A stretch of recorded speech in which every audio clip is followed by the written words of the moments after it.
A dream to create, a dream to grow and make a difference. And a billion dreams together weave the India story. A dream is powerful only when it is nurtured so that it can bloom into reality. SIDBI is proud to have been associated in nurturing an amazing ecosystem of entrepreneurship and innovation in India for the last 32 years. To back every entrepreneurial dream, no matter how small or big, no matter how simple or esoteric. SIDBI began its journey in 19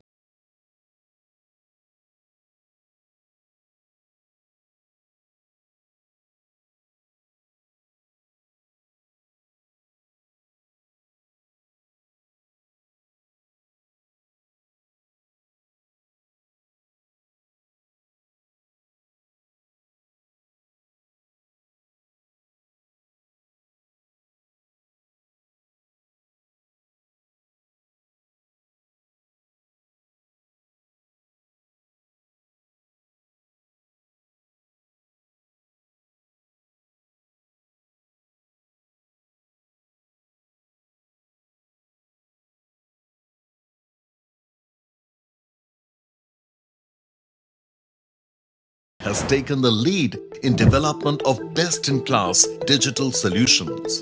It has completely digitized its direct credit process right from loan application to disbursement.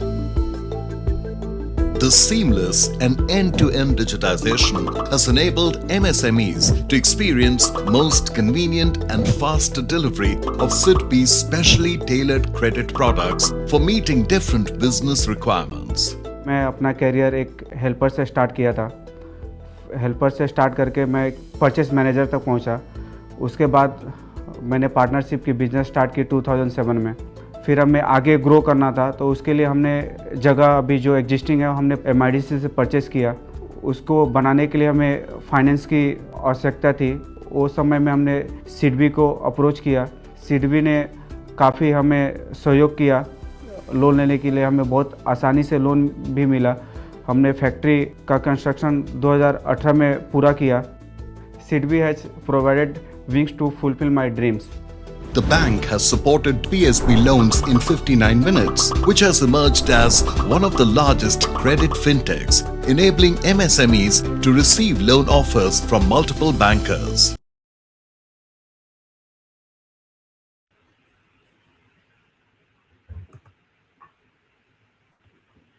Good afternoon and a very warm welcome to Bombay Chamber's two-day MSME Conclave.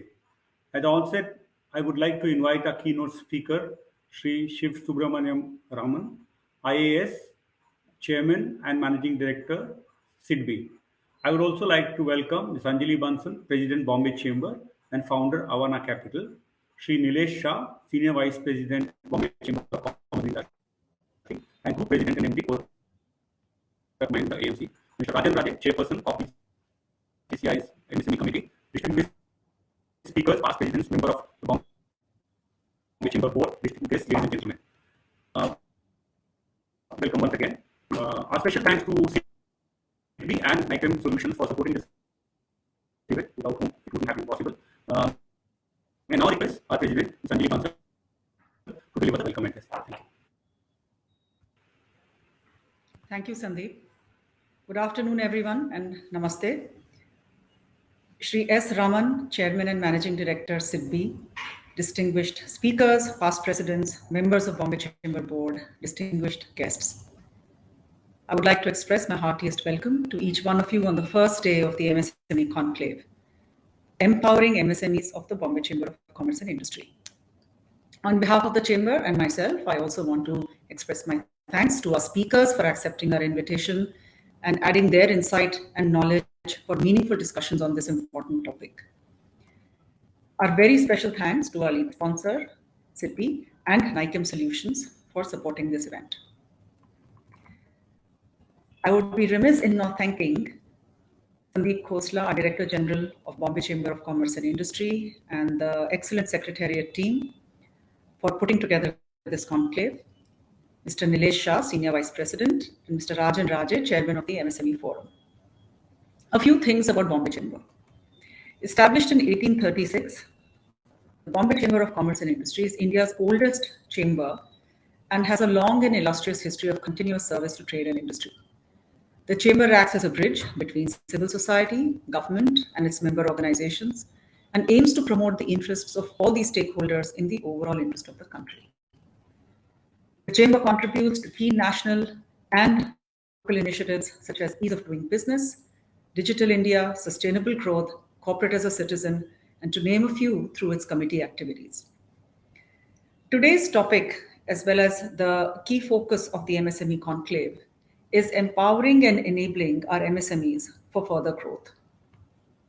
The MSMEs are really the lifeblood of Indian industry. India is a nation of entrepreneurs, as I frequently say.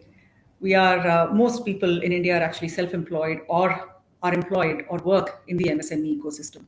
Thus, this is a critical component of the economic growth and progress of the country. SIDBI has been playing a key role and providing yeoman service to this very, very important sector. We are very honored and privileged today to have Shri S. Raman, CMD of SIDBI, as our keynote speaker. I know I want to listen to him, and so do you.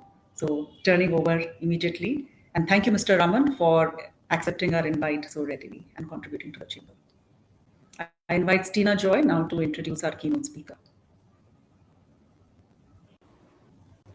Thank you, Ms. Anjali Bansal. Beautiful words. And yes, MSMEs are the engine of growth for Indian economy. And we look forward to a great conclave today. I would like to invite our keynote speaker for today, Shri Shivasubramanian Raman, IA and Chairman and Managing Director of the Small Industry Development Bank of India, SIDBI. I would also like to request Ms. Anjali to invite our keynote speaker. Shri Raman, we welcome you on stage and look forward to hearing from you. I know under your leadership, SIDBI has embarked on a number of very important digital initiatives, which I do hope you will also address in your speech.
There's a technical issue there.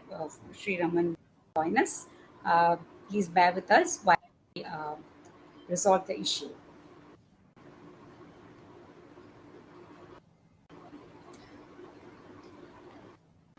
So, Ms. Anjali, in the meantime, you can some insights about the MSME, the scenario in India at the moment.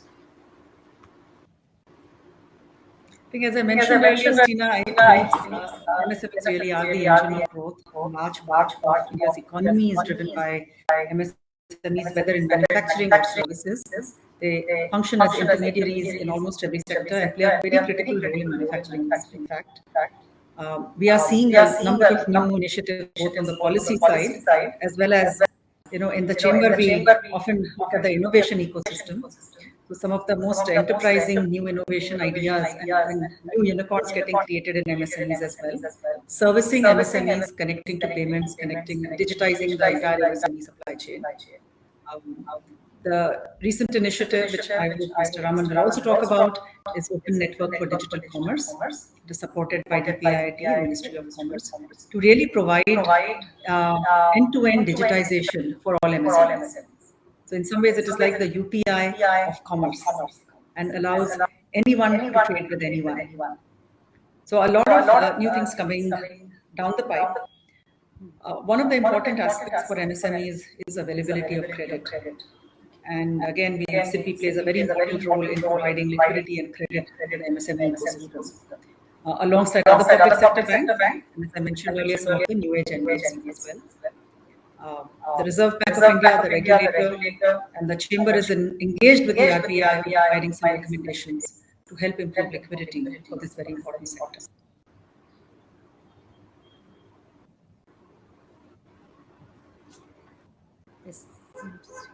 The future belongs to those who believe in their dreams.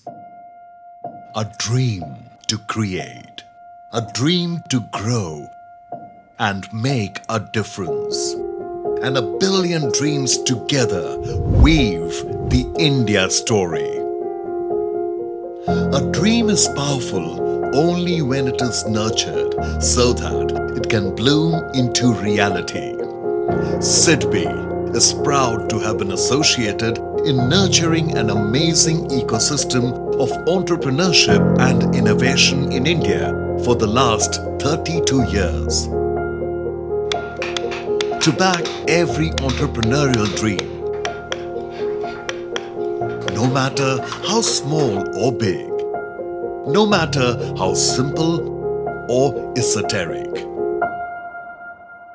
SIDBI began its journey in 1990.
Good afternoon to everybody. I thank Anjali for having invited me here. It's really an honor to be here amongst all of you. There is probably no more important topic that we are now discussing in India today, especially with the hope that the pandemic is behind us. And I think there are enough queries that are coming into even the parliament as to what is the state of affairs of the MSME sector. And as all of you would appreciate and know, that this particular sector is a very wide variety of entities. So at one end, we have the medium sector, which is defined as entities all the way up to 250 crores of turnover.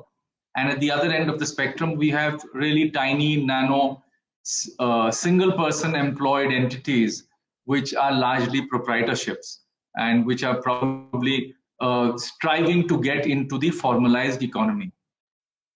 The results from whatever study we have been involved in, they are very mixed. So I think the resilience of the small and medium sector has certainly been very reassuring. But I would equally say that there are a number of very small entities, single person businesses, where due to a variety of reasons, they have been badly affected in the pandemic. And therefore, the ability of such persons to get back to a livelihood has certainly been impaired. So this sector was anyway trying to get out from agricultural activities and move more towards business activities. Probably that has now got impaired a bit more.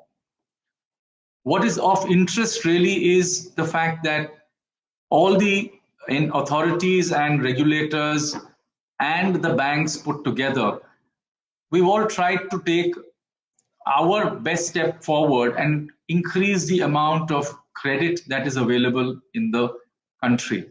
So if one were to look at just a single year, we saw an increase of credit to MSMEs move up from about 16.5 lakh crores to what is now nearer 21 lakh crores.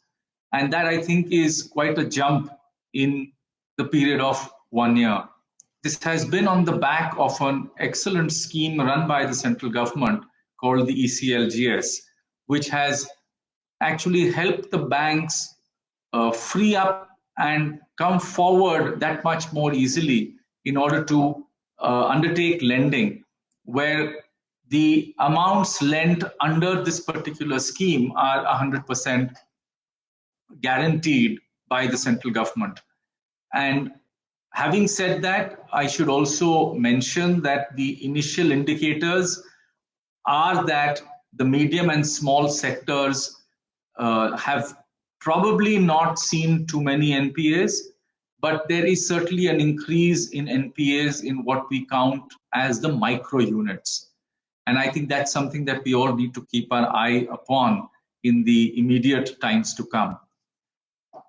Several other schemes have been taken forward. In fact, many of you may recall the budget announcement by the Honorable FM, where there was a planned increase in the guarantee amounts that are offered by what is known as the CGT MSC, or the Credit Guarantee Trust for Micro and Small Enterprises. We are now working towards an increase of about 2 lakh crores in the capacity to invite new loans that will seek the guarantee of the CGT MSC. The guarantee basically is a 75% guarantee in case a loan becomes an NPA. This is something which the banking system has been using for a long while.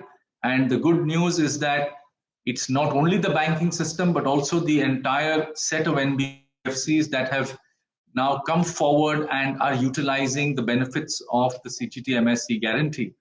And therefore, it is hoped that with the NBFCs, as they are known to move much faster than the banks, we will be able to see a greater inflow of credit coming into the MSME sector. The guarantee trust is actually one of the best ways of taking forward and assuring the lenders to be able to bring in more funds. And this is a phenomenon that has been seen across the world. We also have a variety of schemes whereby the micro units and even units below the micro, which today are known as tiny and nano, which are served largely by the microfinance institutions. So a lot of work has gone around with the RBI coming out with new regulations on the microfinance institutions, which serve a very large number of nearly 3 to 4 crore entities that otherwise do not get funding from the commercial banks. So the government had come out with a scheme providing for guarantees to the banking system for lending more funds to the MFIs. Now that again has seen very good traction, and I think the availability of credit through the microfinance institutions is also expected to go up. Separately, SIDBI plays a role in trying to bring funds to what is known as the startup economy. Many of you would certainly have read about the way the startups have been, sort of coming to the fore, even though the newspapers might be talking about the sort of unicorns and the soon-to-be unicorns, which typically the papers talk about. But I would also like to mention that there are a host of other companies that have got the benefit of what is known as the fund of funds schemes of the government of India. Now, the fund of funds is where SIDBI passes on or gives assistance to AIFs, AIFs being alternate investment funds as per the SEBI regulations. And these AIFs in turn garner double the amount of money that they have got through the SIDBI funding. And this entire corpus of funds is then deployed into the startup economy. So the whole point is that we are now touching nearly 800 companies that have got the benefit of equity capital coming through what is known as the fund of funds scheme. This has again created a lot of buzz and goodwill, and once capital starts coming into these companies, there is also then the consequent demand for credit that such companies would probably like to take. So all in all, we are moving towards probably the green shoots being that much more visible. I think the ability of the entire sector to move forward in unison and to be able to provide additional credit is something which is very, very important. SIDBI on its own, through its own efforts, has been making investments in a variety of small and medium concerns through its own venture capital funds. And that is a program that has been running on for quite a while. Separately, I'd like to just inform all of you that there is this whole push towards formalization. And when we say formalization, it's really about providing an identity, which now has come to be represented by the Udyam registration, and consequent to the identity of an entity. It's also about being able to provide financial statements that an entity can then carry forward and seek for better terms from an NBFC, or for that matter, even the commercial banks. So as you would know, the commercial banks are wary in providing credit to very small entities because the kind of due diligence that needs to be done is of a very high order. Again, the RBI has stepped in with a very timely introduction of co-lending. Now, co-lending is something which we expect a lot of traction to come through, because we are marrying the best of assets held, or let me say the liquidity held by the banking system, with the reach that the NBFCs have across the economy. So it's really the NBFCs that would be managing the customer acquisition and the initial due diligence, and in tune with the banks, they would be working out credit underwriting policies such that the banks would then be able to cover 80% of those loans through the liquidity position which is currently available in the banks. So this is another area where there is a high expectation that we would be able to move forward and thereby better address the fairly large credit gap that has been recognized by various studies and various reports. That credit gap is somewhere calculated at about 25 lakh crores in the next 3 years. And I think the entire efforts are towards trying to address that credit gap. So the formalization of informal sector is something which should once again lead to lower cost credit coming to those who need it the most. And that is really where the digitization efforts across the board. In fact, I think we all as Indians are all very proud of the fact that what we have in India as a digital public infrastructure is something quite unparalleled in any other part of the world. So as institutions go, all of us are trying our best to leverage the entire benefits that are available with the digital infrastructure that currently prevails. So there is an expectation that in the next couple of years, we would see so many more institutions getting into the formalized sector, and thereby the banking system would also find it much easier to provide credit to them. And of course, the banking sector would get the benefit of the priority sector loans, which would naturally follow thereon. So this is really what I thought I would want to share with all of you in terms of what is it that we are looking forward to in terms of empowering the MSMEs. The MSMEs, of course, need much more than finance. A lot of what I was talking about till now has been on the financial front. But there is, of course, that mentoring, hand-holding, the counseling which is required for a host of MSMEs.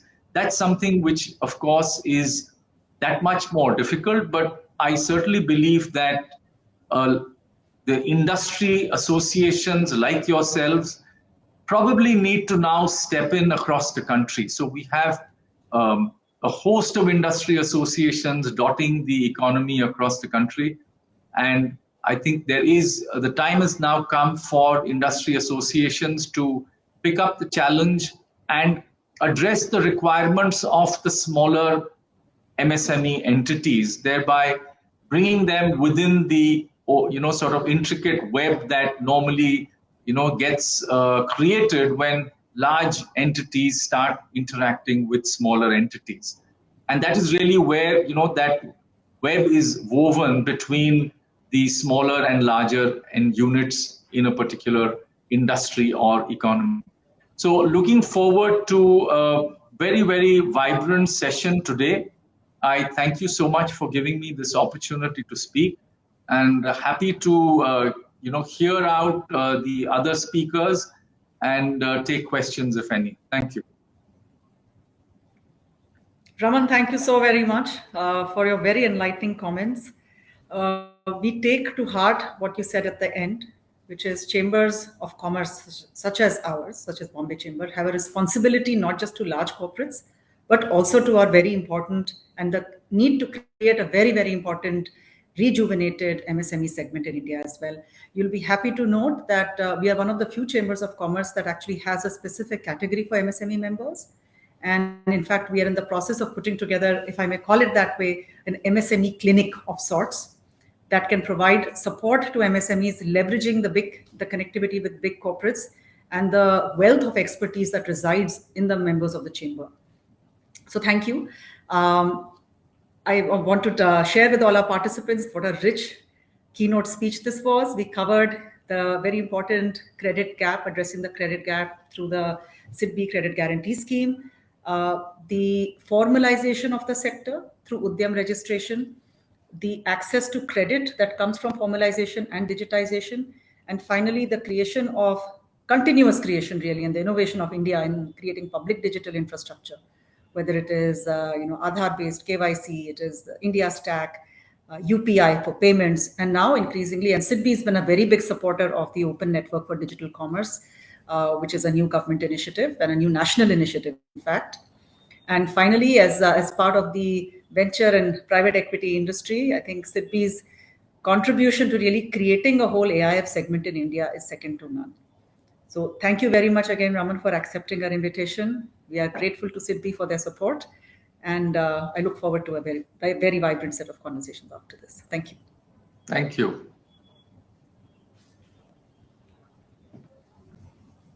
The future belongs to those who believe in their dreams. A dream to create, a dream to grow and make a difference. And a billion dreams together weave the India story. A dream is powerful only when it is nurtured so that it can bloom into reality. SIDBI is proud to have been associated in nurturing an amazing ecosystem of entrepreneurship and innovation in India for the last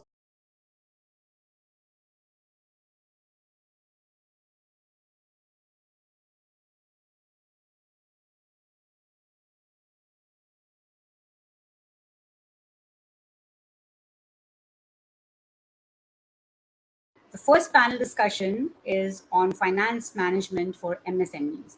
As our keynote speaker as well as our president mentioned, finance is very important for the MSME growth story in India. So let me welcome our keynote speaker for this session, Mr. Nilesh Shah, Group President and MD, Kotak Mahindra AMC, and Senior Vice President, Bombay Chamber of Commerce and Industry.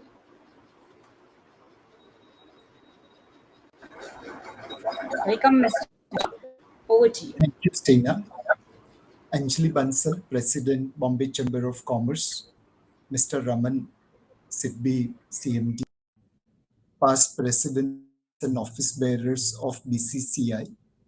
Sandeep Khosla, Director General of Bombay Chamber of Commerce. Mr. Srinivasan, moderator for this session. Mr. Mohan Deshpande, Sri Lal Singh, Mr. Sailesh Sheth, and Mr. Ashok Bharat, and ladies and gentlemen. As Anjali mentioned, small and medium enterprises are backbone of Indian economy. However, we have seen small and medium enterprises having fairly high mortality rate. The government has taken its steps to support this industry through variety of financing scheme led by SIDBI and other organizations. However, we continue to see challenges of financing across small and medium enterprises, whether it's related to working capital management, whether it's related to fixed asset investment for scaling up, or whether it is related to surviving downturns caused by events like COVID-19, MSME remains the most vulnerable part. In this pandemic, India came out with credit guarantee scheme mechanism. They administered the same via the banking system. That really helped small and medium enterprises to take the burden of pandemic. However, this financing was debt in nature. The real challenge for MSME businesses continue to remain on equity side. The initial capital is raised by entrepreneurs' own savings or investments from friends and relatives. While there is a vibrant VC and PE industry, many a times their investment is more towards new economy sectors rather than old economy sectors. Clearly, there is a need market to develop a financing mechanism whereby equity capital is available to entrepreneurs. We have seen peer-to-peer financing emerging for retail loans. Can peer-to-peer investment emerge for small and medium entrepreneurs? The small and medium entrepreneurs which are today raising capital from friends and relatives, can they expand it to include other investors from private equity venture capital, as well as individuals and family offices? I think over a period of time, all these solutions will emerge both for equity financing, mezzanine financing, as well as debt financing. Today, we have lined up a of speakers who represent small and medium enterprises who have gone through all the challenges which I have narrated and many more. I look forward to this lively discussions benefiting our members and viewers. I hope and believe that practical solutions and ideas which will emerge from this discussion will illuminate our members and viewers. Thank you.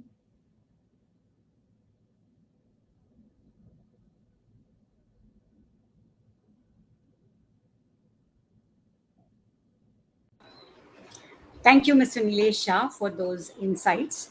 And we will continue the discussion with the panel which is awaiting us. To moderate the panel, we have Mr. R. Srinivasan, Director, IRA Consulting Private Limited.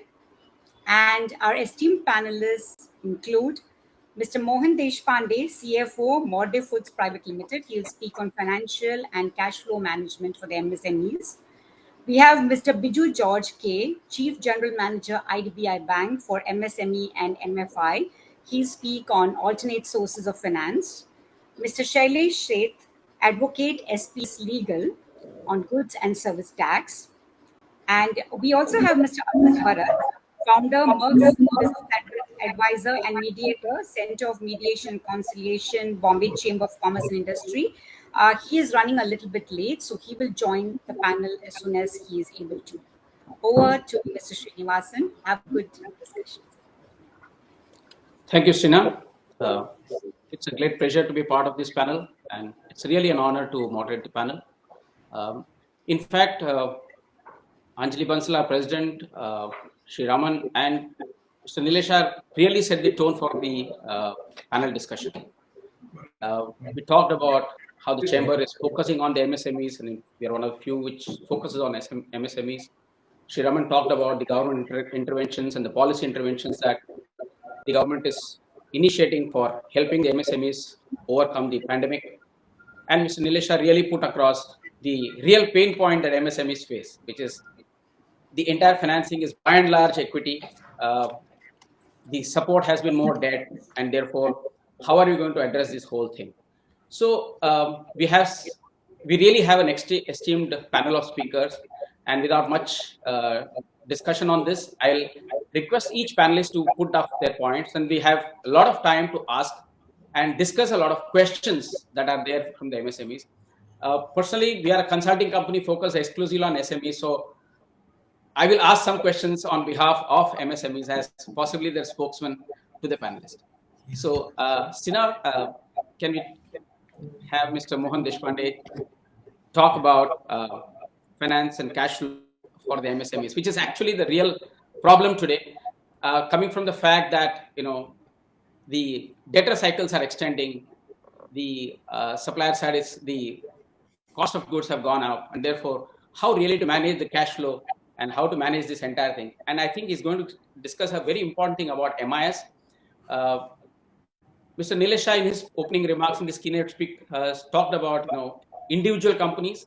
Usually MSME owners are technocrats with very little understanding and focus on finance. So Mr. Deshpande's presentation will talk a little about what kind of MIS the MSME owner can look forward to. Mr. Deshpande, over to you, sir. Good afternoon, everybody. See, basically, to talk finance in 10 minutes is a really challenge. But still, I would like to complete that in the whatever possible time. The total discussion, I am trying to bifurcate into 4 areas. Area number 1 is change in the business accounting perspective itself. The second area will be budgeting, which is short-term and long-term budgeting, financial projections and extrapolations. The third will be working capital management and cash flow, in which I would like to give oversight on operating, investing and financing cash flows. And the other niche areas which are specifically to be discussed for MSME and which needs to be focused and brainstormed. So I would like to discuss this in these 4 areas. The first is change in the business accounting and perspective, in which I would like to say that because our aim is to understand that how do I enhance my productivity, competitiveness, and the bottom line, which is profitability. So I would like to emphasize here that the MSMEs need to change the perspective from the traditional financial accounting to the cost accounting, management accounting, or strategic cost management. Basically, in the earlier days, we were having 2 buckets, which is a revenue bucket and the expenses bucket, and the residual we used to call it as profit and loss, which should not be the case now, because we have to move to the cost accounting and management accounting area, in which the major area is product costing, because we need to know what is the product cost, even if it is a single product manufacturer or multiple product manufacturer. I need to know the bill of materials, the routes, and the master recipes of each product so that I can arrive at the exact product cost. If required, the rational apportionment of overheads, and on the judicial basis on which, if required, we are supposed to use the activity-based costing, where the activities will be given the emphasis on for capturing the various product cost, because in the competitive era, we have to focus that as to how my product is going to be cost competitive, effective, and how can I penetrate into the market, for which I think we need to focus on the overheads, basically classifying the overheads functionally, and also the variable overheads, fixed overheads, which are the sunk cost, and the controllable and non-controllable expenses. I would like to see that the how we were seeing the traditional profitability, we have to now see the profitability cube, in which we should see the product and product group wise profitability, the customer group wise profitability, regional profitability, the segment accounting, domestic and export profitability separate. Others, we have to also use the techniques for costing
coverage ratio, COGS and gross margin ratio, the net margin ratio, RONA, that is return on net assets, and return on sales. Then also a common size statement there, where everything you have to convert in terms of 100 and see as to how we are performing with our peers and competitors.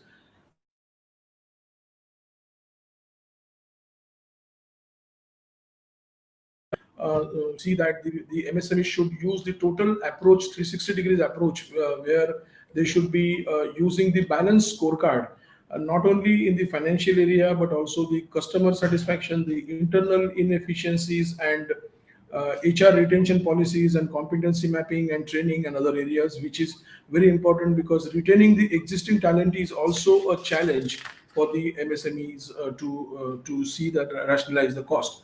Then coming back to the working capital management and cash flow, basically it can be classified into the inventory management, receivables management, payables, and cash and bank management.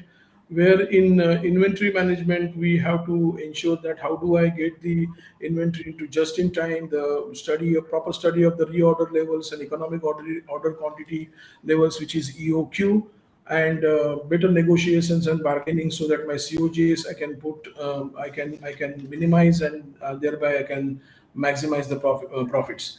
In receivables management, also the credit worthiness of customers, because if I should not be throwing the good money against the bad money. For the bad money, and age-wise analysis of proper follow-up of the system, not to increase the top line at the cost of the write-offs. And we all MSMEs should take the advantage of 60 days provision, that if somebody is not paying you, then they are supposed to report to SEBI regarding the 60 days that they have not paid.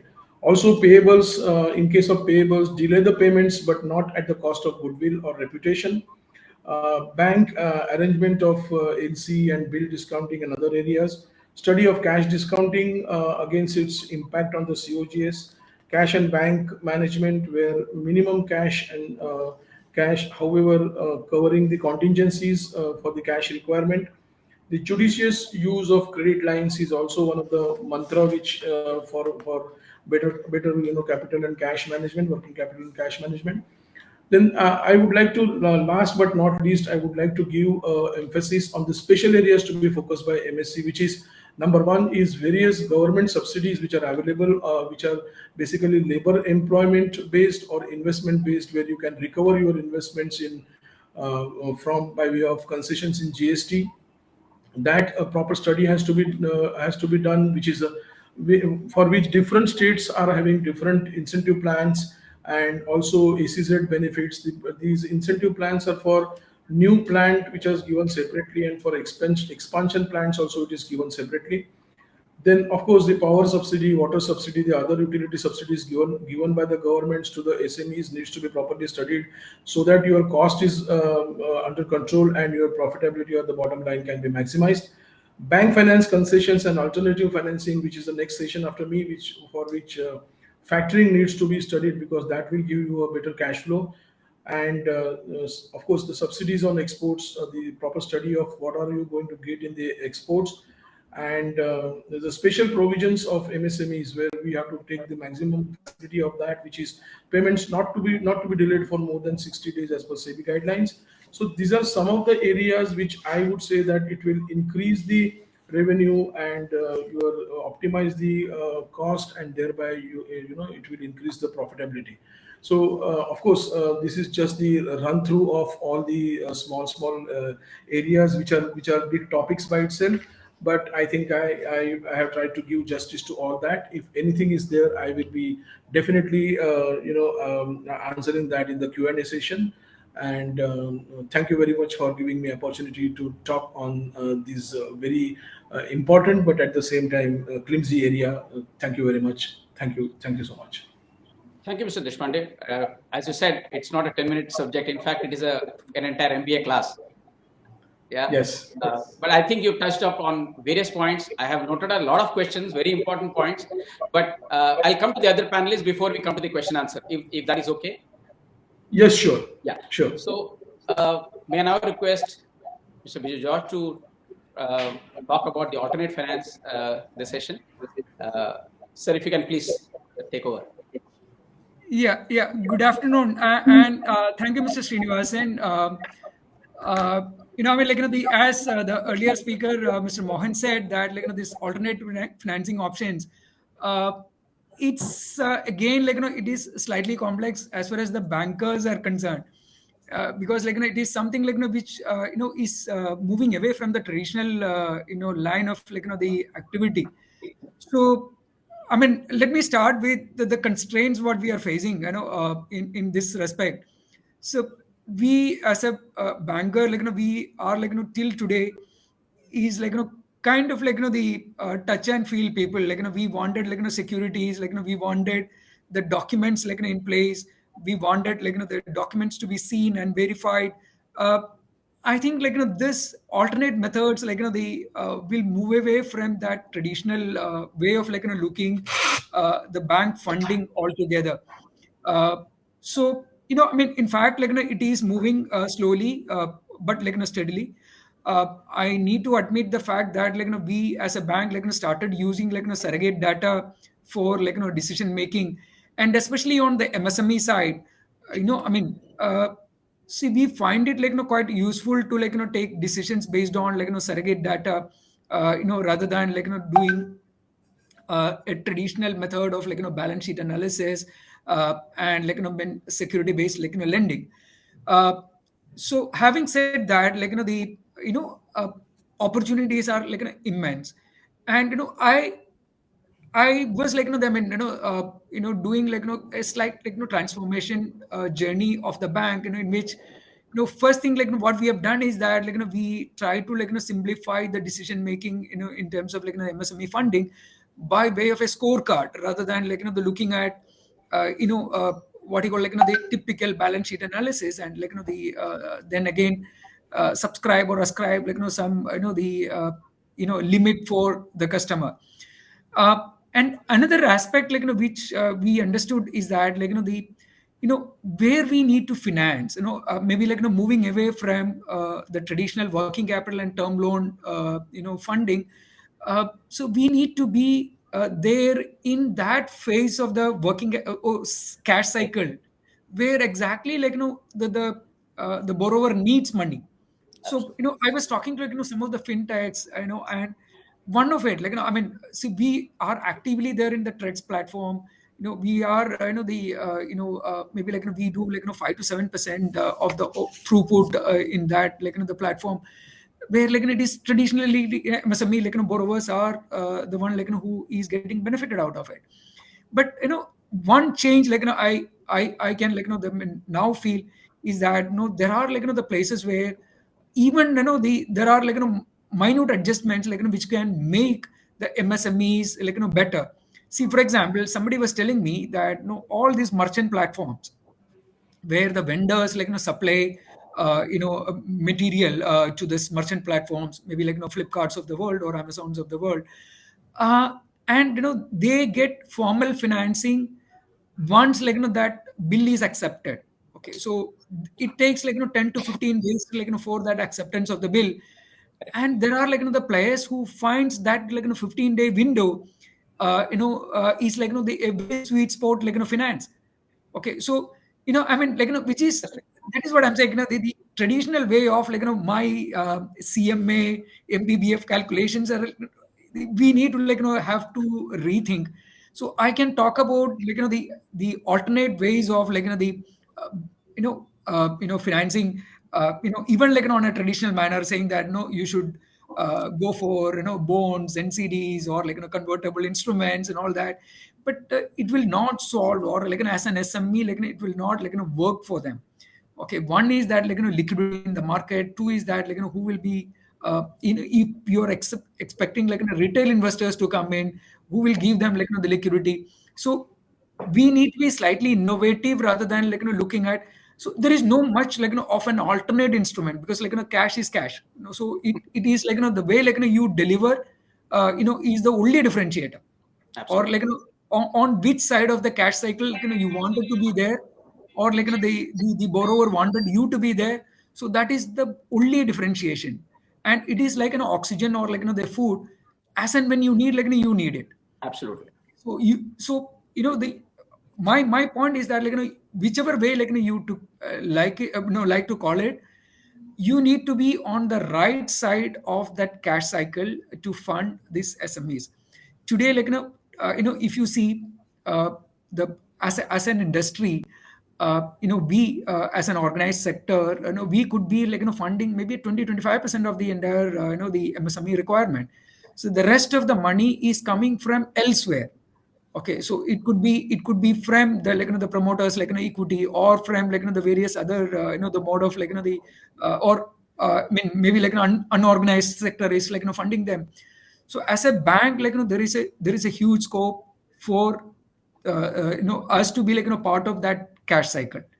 Okay, but need to move out from the traditional way of like the MBBF calculation and CMA formats and all. See, we as a bank has taken some baby steps with as I said surrogate data, which they gives me an information on the customer's behavior, and his the cross checking on various other information, or the cash flows which has come through bank account, I mean the credit summation, debit summation and all, and then try to finance those places. So we are there with a couple of other fintechs for last mile connectivity. We are there in the gem for financing these MSMEs. So I find the alternate mode is that mode of delivery rather than any great invention in terms of the lending. Okay, so it is only to the make the customer wherever they wanted us to be there, rather than the I mean typically there is a saying that bankers should not be somebody offering the umbrella when there is no rain, and take away the umbrella when there is a rain. So so I would like to be there on that cash curve where they need us to the fund it.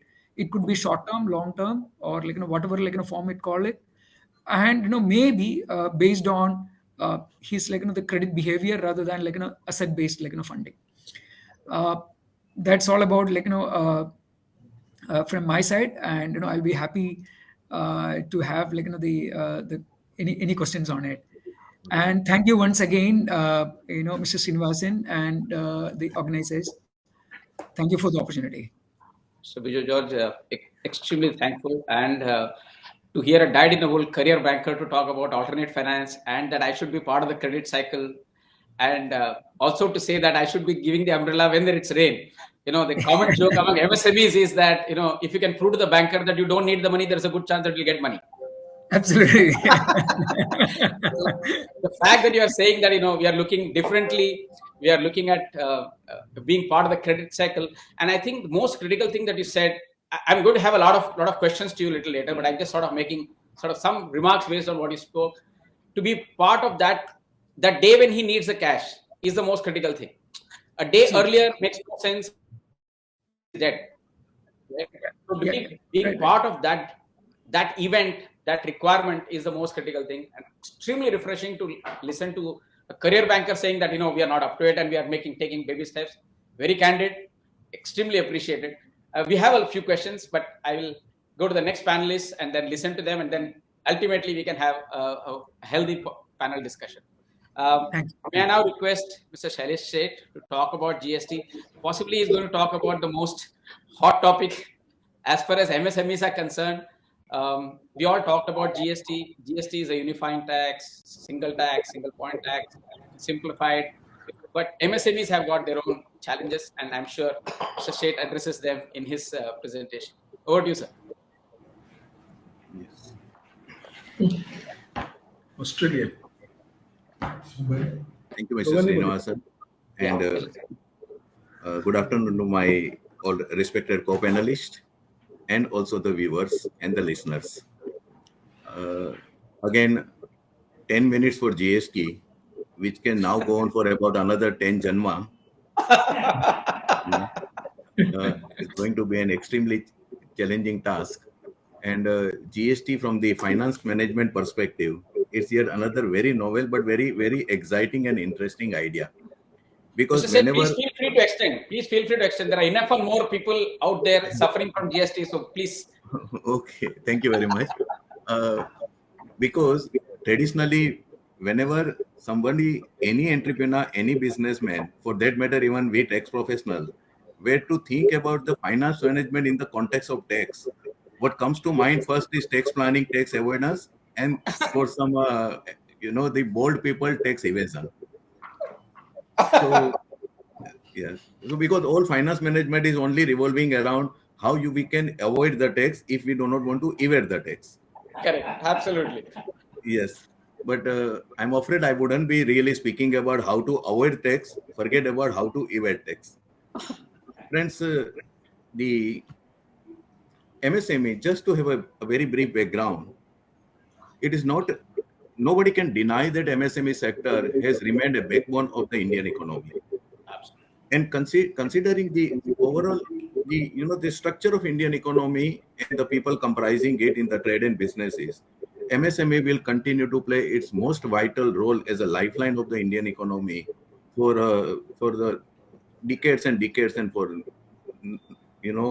quite some time. I mean, their place is quite secured. And the speaker speaks for itself. These are the latest figures from the the ministry's annual report as on 2018-19. 6.33 crore MSME units across the country, 45% share in the country's total manufacturing output, 40% of the total workflow for employed by the state sector, 110, in fact, it is now 111 million people employed by the sector, contributed to 40% of the exports and contributed to 30% of the national GDP, out of which about 26% is by the manufacturing sector. So the speaker speaks for itself. And these are despite the number of challenges which traditionally this particular sector has been facing for all these decades since independence. When we come to talk about the GST definitely has posed a new wave of challenge for the MSME sector. GST was considered to be a panacea for all ills, and it has suddenly become a daily pain point for the MSME sector in particular. Absolutely. I'm afraid, I don't want to sound doomsdayer, but I'm afraid that the pain probably has just started. So if somebody thinks that in last 4 years we have seen the worst of the GST, I'm afraid the drama has not yet even begun. So for a MSME sector, this is the biggest challenge. The GST, which was introduced with a much fanfare in the midnight of 30th June 2012, one nation, one tax, and doing away with lot of other procedural hassles, doing away with host of the indirect taxes at the central level, state level, and the local level. Yes, it has done that. It has subsumed majority of the taxes. I don't want to sound any negative. There is nothing to sound positive or negative about it. GST has its advantages. What I'm really afraid is that somewhere the whole process, the whole journey is getting derailed. And this poses its own challenge for the MSME sector in particular, with the type of resources and the infrastructure and other capabilities available with the large-scale units. They will probably not find it too difficult to adjust themselves to the changing environment and the challenges posed by the GST. But MSME sector, we have with their certain inherent, the constraints which this sector has been facing, for them to fine-tune itself and fine-tune its business operations with the GST is going to be a formidable challenge. Another thing is, majority of the people has always seen the GST as a tax reform. Since 2014, I've been speaking on GST. I have never considered, in my personal view, GST is not merely a tax reform. GST is much more than it is a business reform. It is much more than it is an economic reform. And I would go to the extent of saying that for the country like India, for the trade and businesses and the tax professionals and the tax officers, GST is nothing less than the cultural reform. It is not the simplicity, a question of changing our mindset. We will have to practically transform the way we think and way we act. It is a cultural reform. And this is equally good for the MSME sector. The new world challenge that is pre-GST, we had a global slowdown and demonetization. These were two formidable challenges pre-GST. And then came post-GST. What are the impact of the GST on a daily basis? And all these aspects have a direct effect on the finance, one way or another. I'm just touching upon, obviously, considering the time. Significant impact on the supply chain, complexities and delay of the ITC input tax credit chain, increased borrowing to meet the increasing need for the working capital. GST definitely has resulted into the manifold increase in the working capital requirement of the businesses. Coupled with that, MSME sector have always been facing the issue of high receivables. They don't have that type of money and muscle power in a way, muscle in a lighter way. They don't have that type of power to really ensure that receivables are actually coming within time. They are by and large at the mercy of their major buyers, particularly those who are supplying to OEMs and other big units.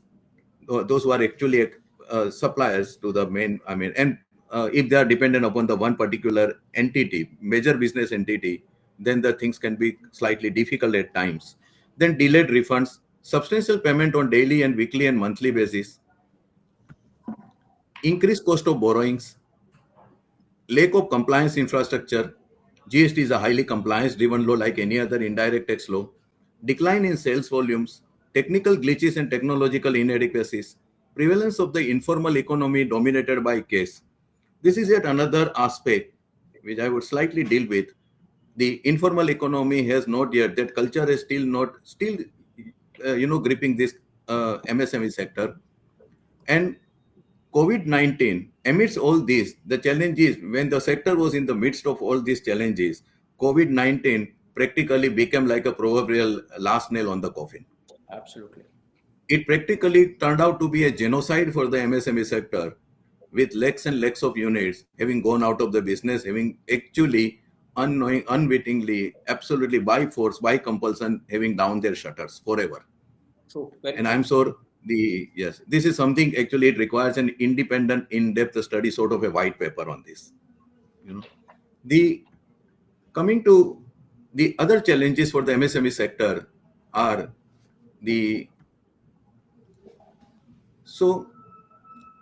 their confined work environment. This is a CII paper. Lack of access to timely and adequate capital. Mr. Breach can probably look into this. All this adequate capital for the MSME sector remains a challenge. Limited awareness, lack of access to markets, limited access to appropriate knowledge or technology, lack of availability of sustainable skilled human resources, poor procurement, insufficient infrastructure, and lengthy and cumbersome documentation. One way or another, all these challenges traditionally being faced by the sector have only been actually further accentuated or compounded by the GST. So, having said that, how do we revive and rejuvenate this sector? India's dream, our Honorable Prime Minister dream, to take the Indian economy to make it a 5 trillion economy by 24-25, and MSME sector undisputedly, in my opinion, is going to play a sterling role in achieving this dream. It will play its role, and we will achieve this dream. I personally have no doubt about it, and the sector itself will. But sector needs to be, for this, focused, flexible, financially fit, frugal, fastidious, farsighted, and foresighted. So these are certain the initial points. Coming to now GST, then when I've been thinking about the finance management, I very hurriedly in one night prepared this entire presentation. There are a lot of things to really, yesterday night only I prepared this. I was in two minds whether to prepare the PPT or not, use the PPT or not. But in the context of finance management, the entire tax ecosystem, be it direct tax or indirect tax, I look at it, the 5 components of this entire tax ecosystem are adoption of tax technology, tax knowledge, tax compliance, tax litigation, and tax optimization. So adoption of tax technology, promotion of tax knowledge, ensuring tax compliance, managing tax litigation, and gaining through tax optimization. Let me take first the tax technology. Tax technology is a survival mantra for the MSME sector. They cannot, for some reason, they have some aversion, they have some allergies, they have some apprehension about adoption of the technologies in running their day-to-day business activities. First, normally MSME majority of them consider technology as a very costly affair. Secondly, they consider that something which they don't know, they don't want to get into it. a large number of the MSME sector, particularly tiny, micro, that is micro and small, are still being run by traditionally by the the semi-educated or uneducated people even, but they are doing wonderful job. They are skilled, but they are not educated. So suddenly for them, technology becomes something alien, something like a monster. They don't want themselves to be seen as a dependent upon others. Others means the software consultant or whomsoever. Yeah, true. So they don't know how to. The cutting edge technology is ever changing. Every moment it is changing. They feel that they will not be able to keep the pace with it. So there are quite a few reasons by which MSME sector's adoption of technology has always been little bit. The biggest gain we have made it to digital payment and RuPay and all, which is actually showing. Right. However, as the Stewart brand said, once a new technology rolls over you, if you are not part of the steamroller, you are a part of the road. Oh, beautiful. Beautiful. Yeah. So the next challenge is arising from digitization interim report. I will not read it. This is the OECD report, which was released, where actually very comprehensively dealt with the challenges, particularly in the taxation area posed by the digital economy. When we talk about world across, the taxation regime is undergoing a massive transformation due to disruptive technologies, which is otherwise also changing the face of the world in a manner not known to so many people. True. Blockchain technology, 3D printing, robots and taxation, these are all these are all subject by itself, how they are affecting and how they are affecting, having its impact on the taxation regime world across. Like 3D printing, how it poses the challenge for the customs. So these are all subject by itself. But so rapid digitalization of tax administration, I would only say to my brothers, my esteemed players in the MSME sector, that, and for that matter, every taxpayer, in the adoption of technologies, tax department everywhere in India also is 10 or maybe 100 steps ahead of the taxpayers. Oh. They are much, much ahead of the taxpayers everywhere. And rightly so, justifiably so. This is the need of the hour. And MSME sector cannot lag behind. The power of tax technology is being deployed on a every day regularly by the tax departments in our country also to improve the tax administration, to ensure and facilitate tax compliance, to detect and counter tax frauds, to plug tax leakages, to drive better tax enforcement, and to increase tax base. And this is every day, every moment happening. Major challenges for the MSME in their journey towards the digital shift will be limited growth capital, resistance to augmentation of digital technology, challenges of storage, analysis, and management of data, creation of a talent pool, and ignorance. However, if the sector's aversion to technology adoption has any answer, that answer was provided by COVID-19. Oh, yes, absolutely. Yes, it was an eye-opener.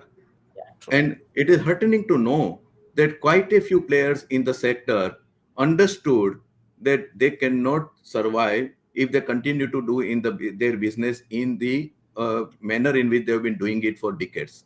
And they have been very, very quick to adopt the technologies. I hope others would also take the lesson from that. As far as the GST is a purely technology-driven tax regime. Gone are the days of the physical, manual, and everything. It's a purely tech-driven tax. This is one single major characteristic of the GST which one should keep it in mind. And an efficient technology will actually help the sector, the player, the taxpayer to determine correctly the tax, to comply the law with the law, and to help in the reporting and the analysis.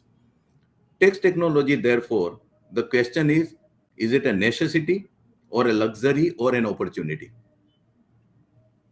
Sector may very well remember that it is an opportunity. No longer, it is definitely not a luxury, but from necessity, it has become an opportunity. It has to be converted into an opportunity. Takes knowledge, the Because tax technology, one of the integral part of it is a tax knowledge, which is the level of awareness and understanding of the tax system of a country. The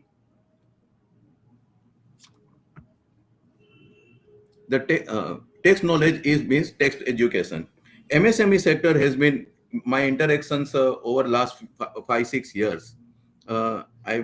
In fact, in last 4-5 years, I delivered about more than 120 talks on GST. So, in my interaction with the sectors, industries across the country, and even professional, I could see that they are lacking there is a lacking of the basic awareness. Tax education, I hope government will do well into educating the MSME sector, because they are lacking in the proper guidance, and for them, going to professional every time is neither financially viable nor possible, practical. So tax education means I should be aware about my tax rights and obligation. I should be aware about the type of tax I am required to pay and what is the tariff rate. I should be aware about the tax mechanism and how to pay the tax functions and the tax penalties. What will be the penalties or fine which will ensure if I fail to pay my tax liability correctly, and the assessment process.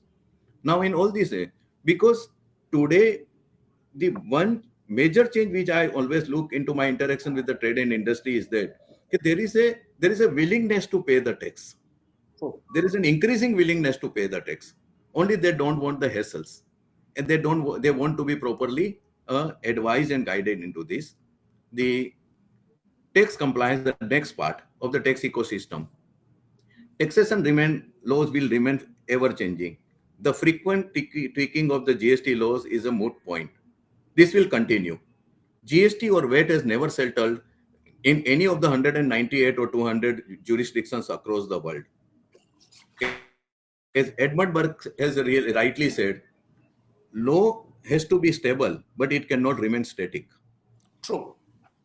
So stability is welcomed, but not the, it cannot remain static. So it has to keep pace with the changing times and the challenges posed by the ever-changing technologies, behavior of the taxpayers. There are many factors which affect the formulation of the tax policies and the tax laws.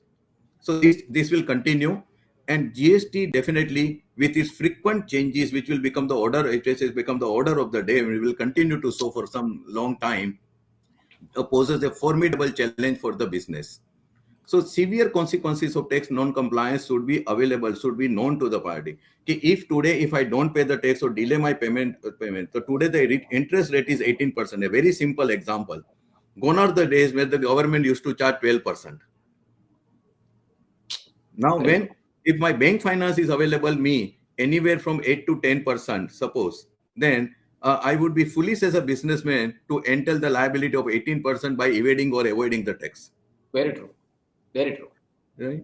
Similarly, by not making the payment within 180 days of the tax invoice, date of the tax invoice, I have to reverse my credit with interest. And then whenever I make the payment, I will be entitled to the recredit. But for 6 months, where I might have utilized that credit, which now I am paying back to the government at 18%. It was 24%, which has now been retrospectively become 18%. So these are certain examples of the tax compliance and the importance of tax compliance. Coming to the other inevitable aspect of any taxation regime, tax litigation. This is one of my favorite quote. Ambrose Bierce says, litigation is a machine which you go into as a pig and come out as a sausage. And here the you means taxpayer. Obviously, we professional might enjoy the taste of the sausage. But yes, and litigation, the disputes are always inevitable part of any taxation regime. The causes of disputes are many and far many, which are not, GST has only changed the very dimension and the very severity of those causes. Unfortunately, sadly, GST, as I see, I have probably the most litigious tax legislation ever. There are more than about 2,200 writ petitions, or maybe more than that, across the country. Thousands of disputes going on. So, and multiple reasons. I'm not going into these reasons. These are all part of my PPT, which I would request the chamber to share it with members and participants and all. So kindful, sir. So Yeah, kind of, yeah, so yeah. kind of. I mean, it would be my pleasure. I could have done it much more in detail, but whatever I could do in one night. No, so So, kind of. right. So these are the various reasons why, which are the causes of the tax disputes. Coming to the tax litigation, I would very seriously and sincerely say it is a path best avoided if it can be. Litigation is a costly affair, time-wise, money-wise, and energy-wise. It is a very costly affair. But once you are into it, a sector player, particularly MSME sector player, why I'm all this saying? Because I could see the very pathetic lack of awareness amongst them. True. Because most of them are one-man show like, or maybe a couple of family members. These are their constraints. But one should really know. They need not become an expert, but they should know what are the multiple stages of litigation process. If an audit objection come, how to deal with it and what are the repercussions. If the summons is issued and you are being called, then what are the repercussions? What is ASMT 10? I'm sure those who are taxpayers will directly understand. What is ASMT 10 and what are the consequences? What is DRC 01A? What is DRC 01? What is order DRC 07? What is RFD 06 rejecting the refund? What are the remedies available to me? How do I deal with it? This will all have a telling impact on the overall finances.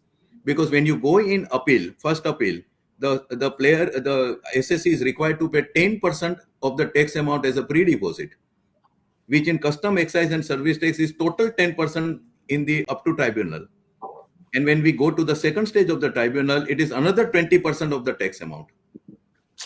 So 30%, which is going to hit all the taxpayers in the coming days. GST tribunal is not constituted. There is a constitutional challenge going on. So the time consumed alertness and the last part is tax optimization. And when I say tax optimization, it is not earning through the tax planning or tax avoidance or tax evasion. It is earning by paying. Interesting. Yes. Interesting.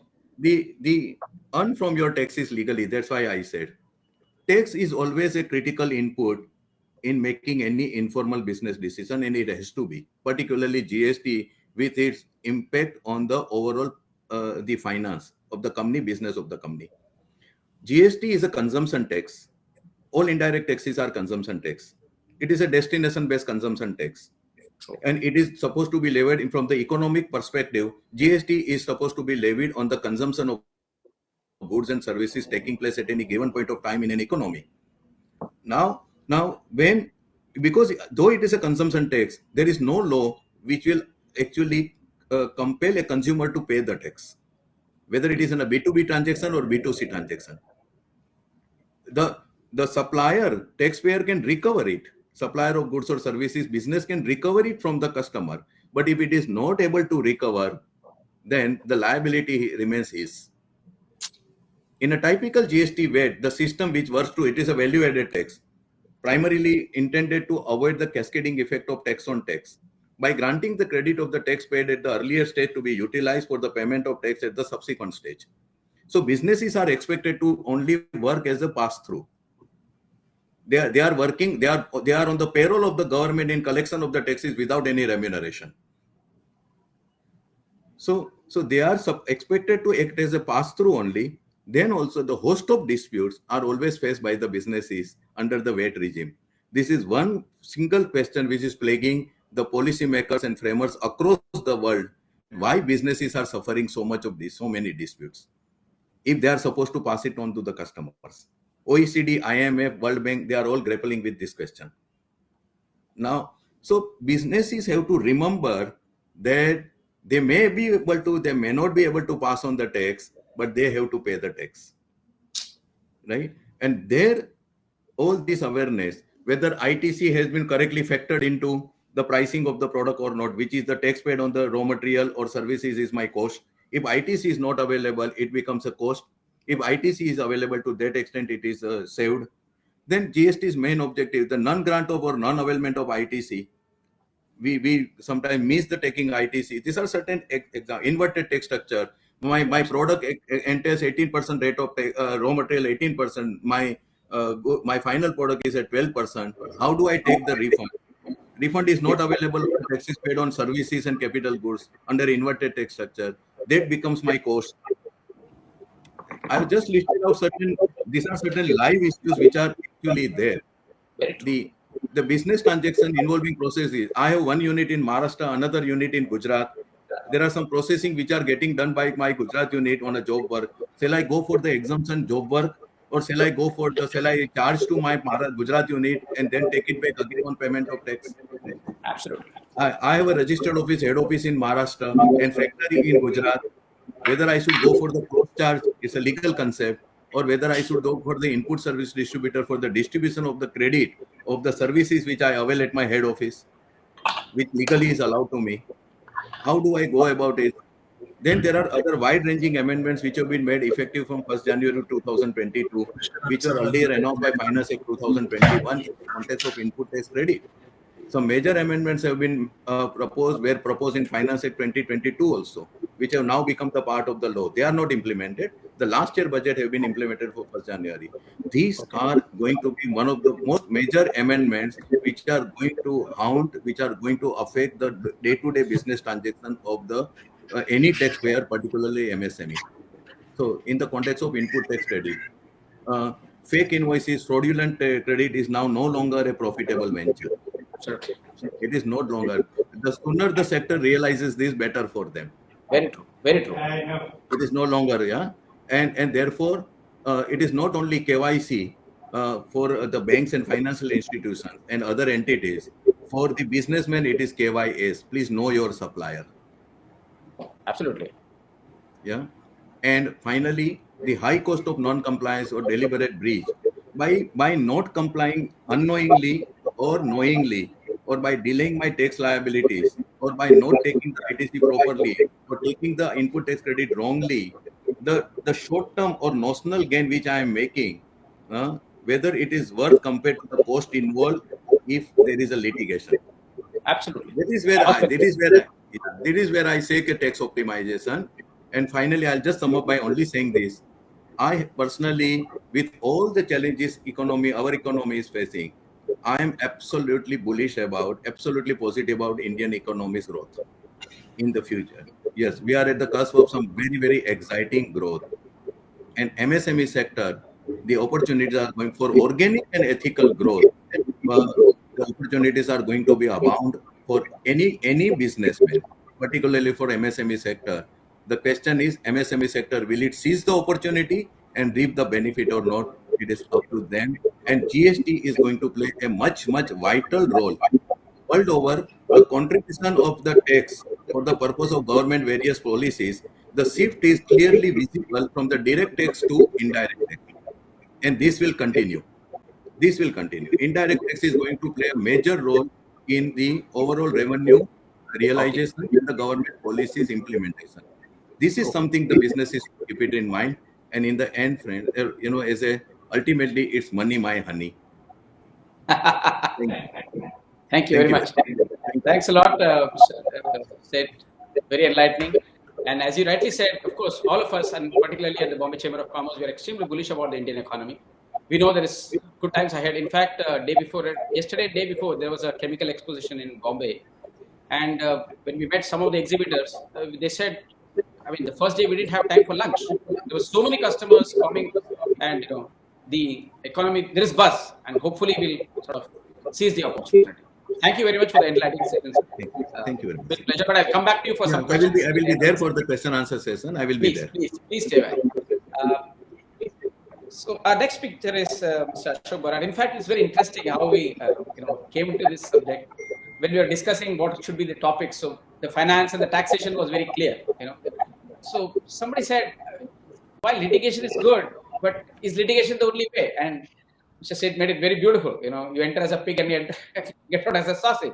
So is mediation sitting somewhere? And if there is a mediation, where is the MSME ecosystem sitting in the mediation? Because not many of them really know about what is mediation, how this can be leveraged, how it can reduce litigation, how their issues can be solved. I'm sure, Bharat, you will have some answers to these questions in your presentation. Over to you, sir. Thank you very much, Mr. Srinivasan. And I'm very grateful to Mr. Shailesh Sheth Saab, because the way he presented and led the way to this next topic, which is that you go in as a pig and come out as a sausage, is nothing could have been more illustrative and appropriate to introduce the subject. So thank you very much, sir. In fact, I believe that one of the greatest tragedies that can happen to any small businessman is actually being embroiled in a litigation. Everything else you can deal with. Some things are cyclical. Some things are rectifiable because it could be a wrong strategy. You may have a competitor which is behaving in a very unpredictable manner. You have a quality problem. You have a supply chain problem. You can fix it. But the problem with litigation is that you lose complete control over the destiny of the subject matter of the dispute. How will it come out in the ultimate analysis? How will you fare? How much time will you take? How much cost it will incur? What will be the amount of distraction that you will undergo? It is all unpredictable, and this is getting only worse by the year. In a country where 45 million cases, some people say it is 52, some people say it's 53, but whatever it is, it's a very large number of disputes that are currently stuck in various courts. And by the way, the statistics does not include all the kind of litigation that you have in quasi-legal bodies and tribunals, etc. Here we are just talking of the basic legal system. So if you take all those into account, and particularly with increasing tribunalization, a lot of disputes are in the first stage decided by tribunals. This problem is going to become more acute by the day. And on a larger context, in a national context, this cannot be addressed only by addressing the supply side. There is a limit to the number of courts that you can have. There is a limit to the number of people that you can have as judges.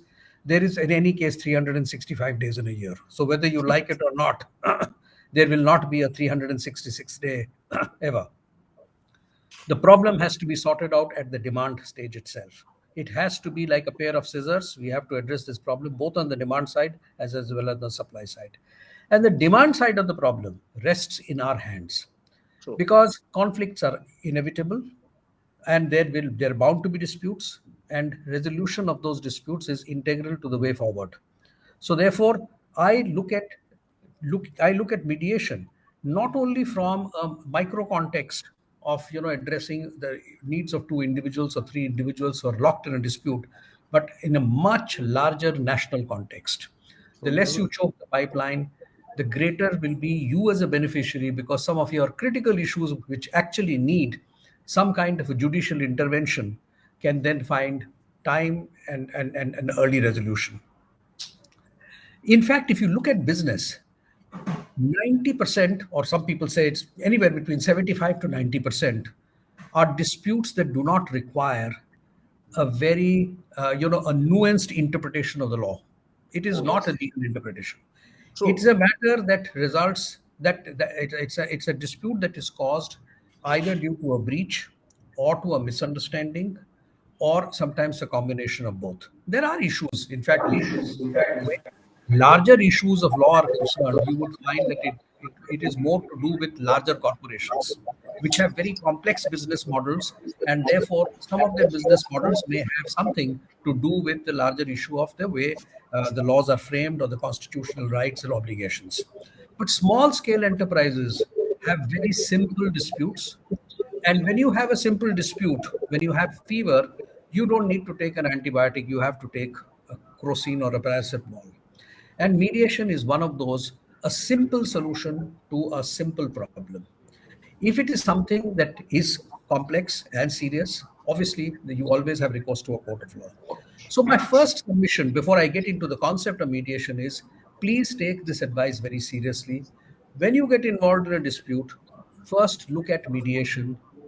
Try and resolve this problem amicably before you jump into a court of law and get into a complex situation or with which somebody else will decide your fate. It will be totally out of your hand. True. So what is this mediation? So if you look at a mediation, those of you who who have people like me who come from small towns where we had much smaller communities, it was always that there was a dispute, there would be somebody who would come in between and have a settlement done between the two parties. Mediation is nothing but a fancy name for something that we have always lived since our childhood. You had a problem with your sibling, somebody else came and said, sorted out the problem. Now in SME, this is a very important, because SME, a lot of the disputes are internal between partners, between siblings, between cousins, and that boils down to a much larger issue. It is not necessarily that the dispute may involve only a third party. It may involve your own employee, it may involve your own partner, it may involve your own brother, it may involve somebody within your family. So what did you do? You went to somebody who you both trusted, and he facilitated or she facilitated and enabled you to find an answer to your own dispute. This, in simple words, is what mediation. Mediation gives the parties the autonomy and the control to sit down in the presence of a trusted enabler and facilitator who helps both the parties find an amicable solution to their own problems. If there was a point of law, obviously a mediator cannot help. If there is an issue that has very complex ramifications, because it has something that has a lot of legal layers that need to be interpreted, you can't obviously have a mediation. But 80% of your problems are some things which are simple and can be done by mediation. So mediation as a mechanism of alternate dispute resolution has been present for centuries. It's a part of our family and ecosystem, our social system. All that we are doing is giving it a formal framework, because families, and particularly SME businesses, are always families. You'll never find an SME business which is very complexly owned by some foreign multinational, etc., etc. It will always be small family businesses. We are only giving it an institutional framework so that there is an independent third party who does not have any biases and prejudices for or against any of the parties, who enable you to find an answer. In fact, in commercial disputes, it is much easier to be honest and candid in front of someone who is not a part of your family system, because it has got something to do with your economic well-being, your economic rationale, economic logic. And therefore, having an independent third party with whom both of you can be candid, or both the parties can be candid, can be honest, is a much easier way to resolve the dispute. So typically in a mediation, what happens is the parties, we would obviously always suggest or recommend that when you have any contractual arrangements which is written in scope, please have a mediation clause, so that it allows both the parties to get time to mediate before they start exercising their legal rights. Typically in a mediation, both the parties agree on a mediator who has got no connection with either of the two parties. The mediator is not a person who gives an award or a judgment. This is the most critical thing. There is no third party who's forcing upon you an award or an order which you become duty bound to follow. The moment there is an award or an order, there is one winner and one loser. In mediation, either both of you win or both of you lose.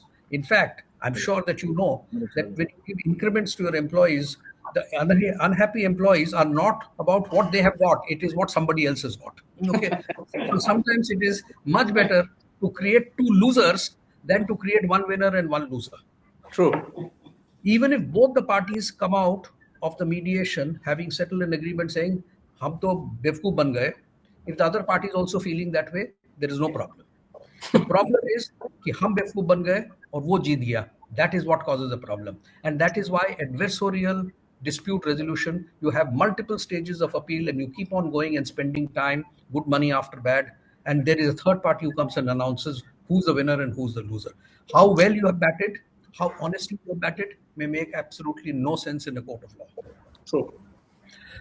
The other part of mediation, which is very important from an autonomy point of view, is at any point of time, you decide that it is not going the way, you are free to walk out. And it does not take away your right to go through a litigation. And even more important than that, anything that is said, offered, or suggested during mediation is not admissible as an evidence in a court of law. So if you are being honest in a mediation and you have made certain recommendations or you have made an offer That offer cannot be enforced in a court of law. So you have the privacy and protection that anything that is discussed in a mediation, offered or suggested in a mediation, or even alluded to in a mediation, it cannot be used as an evidence against you. So therefore, the autonomy is goes far beyond whether the mediation has been successful or unsuccessful.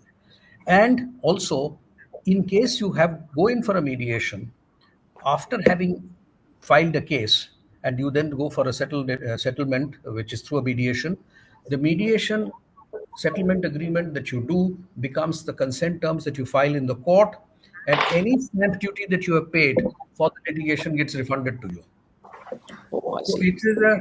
it is a sasta sundar tikau, if I may use this word, form of mediation, and you have nothing to lose. A typical mediation never lasts for more than 30 to 45 days maximum. If a settlement cannot be done in 5 to 6 sittings of anywhere between 60 to 90 minutes each, in fact, most of them get settled. If you do a statistical distribution, most of the mediations get settled, or you know that it can't be settled in 3 sittings. So you're wasting 270 minutes of your life. Even at the worst of case, you are going to waste only 540 minutes of your life. True. If you today file an application or a petition, you may not even get your hearing for the first 540 days. Yeah. So you Very can true. imagine. And the number of hearings that you go through where it is, there is a passover, the judge is not present, or, has a perfunctory hearing, you file only an affidavit every time you're paying the lawyers. With due respect, Shailesh Sheth, but I'm sure that he's also a great advocate and supporter of mediation. At the end of the day, most dispute practitioners are veering around to the view that people come to a lawyer. Nobody comes to a lawyer in a moment of bliss. आज मुझे बहुत खुशी हो रही है, मैं doctor के पास जा रहा हूँ, डॉक्टर के पास जा रहा हूँ या वकील के पास जा रहा हूँ.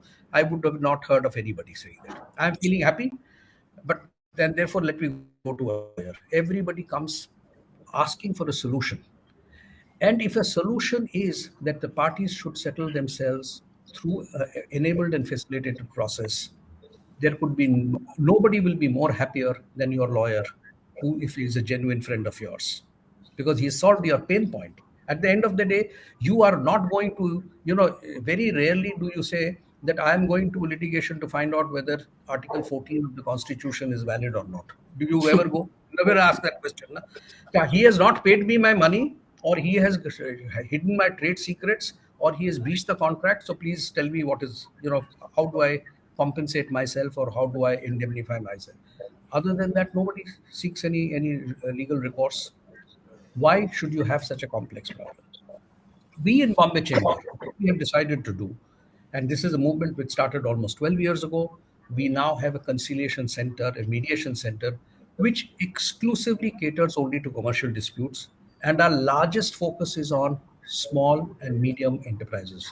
In fact, if you look at the fees that you will pay for mediation, it will be less than probably one or at best two hearings of your lawyer, appearances of your lawyer. We are talking of something as cheap as that. There is no need for you to have a lawyer, but we always recommend that in a commercial dispute, you should have a lawyer, because if there is a point of law that needs to be elaborated, there is clarity of thought. But many of the people come themselves, the two parties come. We have seen very emotional scenes. Let me be this thing, because it provides you with a forum where you can be absolutely independent and frank. There are emotional scenes. But the best part of mediation is, because you are both winners and both losers, you can go back smiling and start doing business. I'll give you my own personal experience. I was, as the MD of a company, there was a very big breach that was done in the supply of turbines, which we were supplying and we were supposed to be installing in one of our client plants. We took them to arbitration, and this was just dragging on and on. Suddenly we got a tender in which we had to supply a turbine, which there was only one manufacturer, which was the same person that we were locked in dispute with. And the penny dropped. In fact, that was you suddenly have an epiphanous movement. I realized that even if I had given up some part of my damages which I was entitled to claim, today at least I would not have been embarrassed to send him a note saying that I wish to quote and will you send me your offer. And we had to lose that opportunity. It was the organizational ego and the natural tendency to go for litigation which cost me that business. And then I realized that it is very, very foolish. There was no point of law involved. It was just a breach. And the question was about liquidated damages. Whether he gave me 10 lakhs or 9 lakhs or 8 lakhs would have made no difference. But I would have been able to at least take a chance with the other order where there was only one supplier. And therefore, if I had locked him in, I would have probably had a 90% chance of winning that contract. So the retention of the relationship, because of the fact that there is no winner or loser, is an integral part of mediation. I would wind up by saying that the good news, the government has recognized that mediation has to be given a pride of place. In most foreign jurisdictions, commercial contracts or commercial disputes, they have to undergo a mandatory mediation before they get to the court. And that's probably one of the secrets of the success, other than their population, that they don't have such large pending court cases. So here also, Commercial Courts Act was amended a few years ago. They did make mediation mandatory. But there was always a concern in the mind of people that even if it was made mandatory, how is it that it will be enforced? Now, in order to give teeth to this entire process of mediation, the government has presented a mediation bill in the parliament.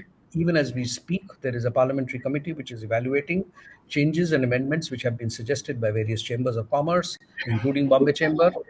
And hopefully, by December this year, we will have a mediation law, which will give teeth to the process of mediation. It will professionalize the mediation process also, because anybody cannot become a mediator. You need to be trained, you need to have a certification, etc. It will bring ethics into it. A lot of times, in the name of mediation, there has been unethical practices as well. So that will regulate that. And most importantly, enforcement will go beyond doubt. And India has also signed a signatory, is now a signatory to the Singapore Convention for Mediation, which means that even if you, as small enterprises, if you have a dispute with a foreign partner or a foreign supplier, you can do the mediation and it will be enforced under the terms of that convention. So it will go beyond just the geography of your own country. So this, in fact, we believe that the greatest beneficiary of this entire legislation aimed at giving force to the process of mediation, professionalizing mediation, making it semi-mandatory in most of the circumstances that relate to a commercial dispute, will have the greatest benefit for small and medium enterprises, because they need not go to litigation unless there is a rarest of rare cases. So with that, thank you very much for this. I'm very, very grateful to all of you for giving me this opportunity, but I'm happy to answer any questions. Yeah, thank you, Mr. Bharat. Thanks for providing a new perspective into this entire business of mediation. One has heard about it, one hasn't seen how it works, but using it as a primary dispute resolution methodology in SME is a great step forward. And if the government is looking at legalizing it, it's even better. Exactly. Absolutely. So we just have about a couple of questions for the panelists, and then we'll go to the audience questions before we take it further. Is that okay? So may I start with Mr. Deshpande first? You talked a lot about budgeting. In the SME world, budgeting becomes very difficult because I don't know what's going to happen in the next year. Many SMEs are single person, single family kind of setups. So can you please throw some light on how budgeting can be done in SME kind of scenarios? Mr. Deshpande? Yeah, because generally what I have observed is in SMEs, the owner himself is the budget. Yeah. He says that I am the budget, I know everything, and I can. I think the budget for budgeting in any organization, be it a small organization or a big organization, it has to be a bottom-up approach where it has to be a participative budget where all the department heads, where all the functions and each and every person from the organization should understand and know as to where do we want to go. That if that participation and cohesiveness is there, then only you will be able to achieve certain targets. So the SMEs need to come out of that okay, even if the decision makers are the family or the few group of persons, the participation has to be from all, so that that belongingness can come. And like that, everybody knows that we can't project certain things, but finally for benchmarking and finally for carving our own pathway and the roadmap, we need to have the budget where what will be our sales volume, what will be our COGS, what is going to be our overheads, and what is going to be my budgeted profitability, so that we can calculate the variances, and we can ourselves ask the question as to what went wrong and what went right in this particular financial period. And unless we do that, unless we know what is my target, then how can we compare ourselves as a intra comparison and inter comparison. So I think budgeting is very important, because that will give us as at least some target where we should go. And as a controlling and monitoring point of view, in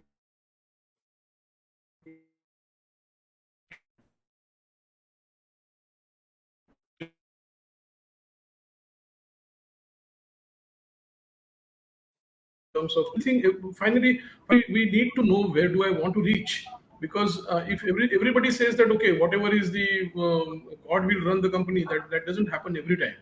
Very true. We have No, because the perspective of the question is, many times we ask our customers, what did you achieve in the 21-22? So they quote a number. So they say 40 CR. So we said, what did you plan? The answer is not very clear every time.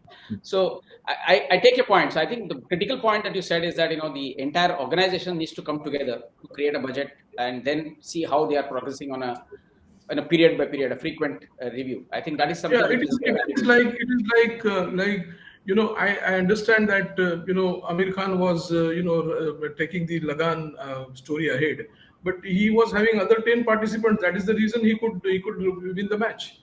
Yeah, very true. So, yeah, I think that sort of answers the question.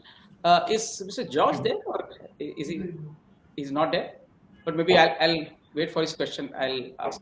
There's a very interesting question that one wanted to ask. But Setsa, you made a very dramatic statement to say the drama has just begun.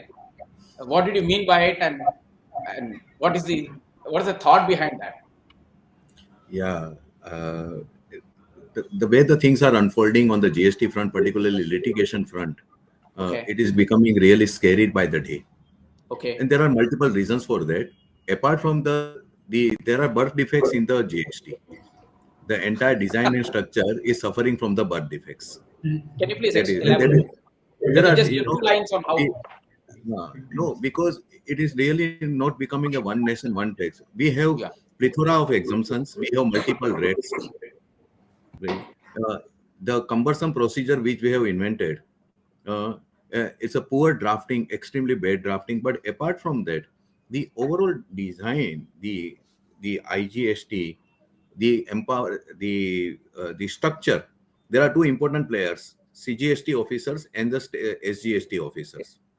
Now, CGST officers who've been actually implementing the excise and service tax and customs also for all these years are well versed with certain fundamental concepts which were totally absent at the state level.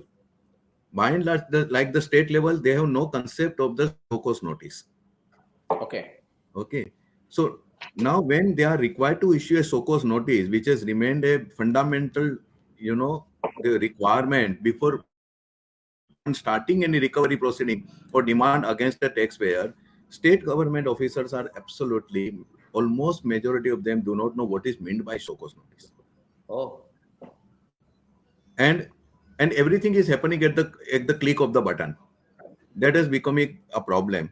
So you simply issue a stereotyped document demanding or cancelling registration, provisional attachment of the bank account, or the ITC blockage via portal. From portal, as a taxpayer comes to know that my ITC has been blocked. Reasons are not important, whether they are justifiable or is a second stage. Now, again, the basic understanding, the training, the lack of awareness.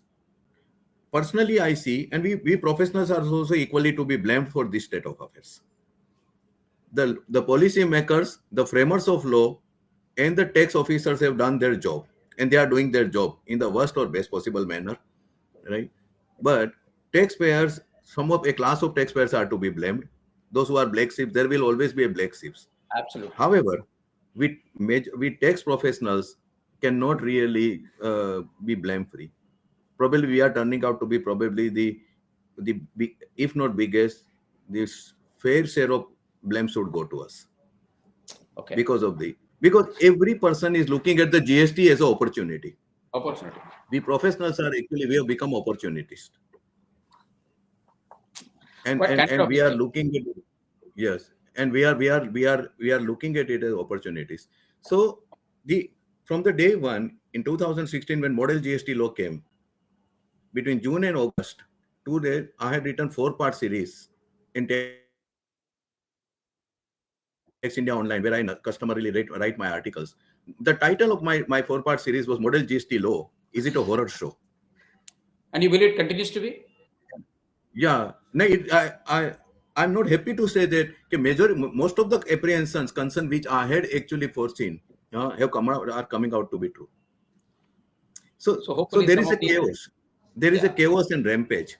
The things to do now, so higher ups will have to take a serious notice of this. Okay. At the state level, lot of grooming and training is required. At the taxpayers level, it will have to be they will have to be make them that understood that tax is not something which you can flirt with in the manner you have been doing for all these years. Understand. And as respected Mr. Batra also said, that good money chasing the bad money. True. As a layman, I'm not a businessman. It has always puzzled me over the last 30-35 years when we had a small scale exemption, when 1.5 crore exemption, and moment the manufacturer is reaching that limit, he will change the partia and make out a new unit. I would never understand that today I'm evading the tax, which turnover never gets reflected in my balance sheet.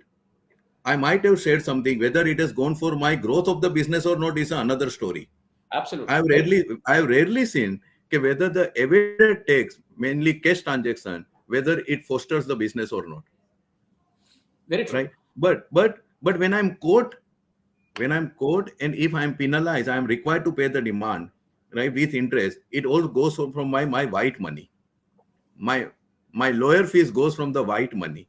I don't know what type of business sense this proposition makes. I'm still puzzled.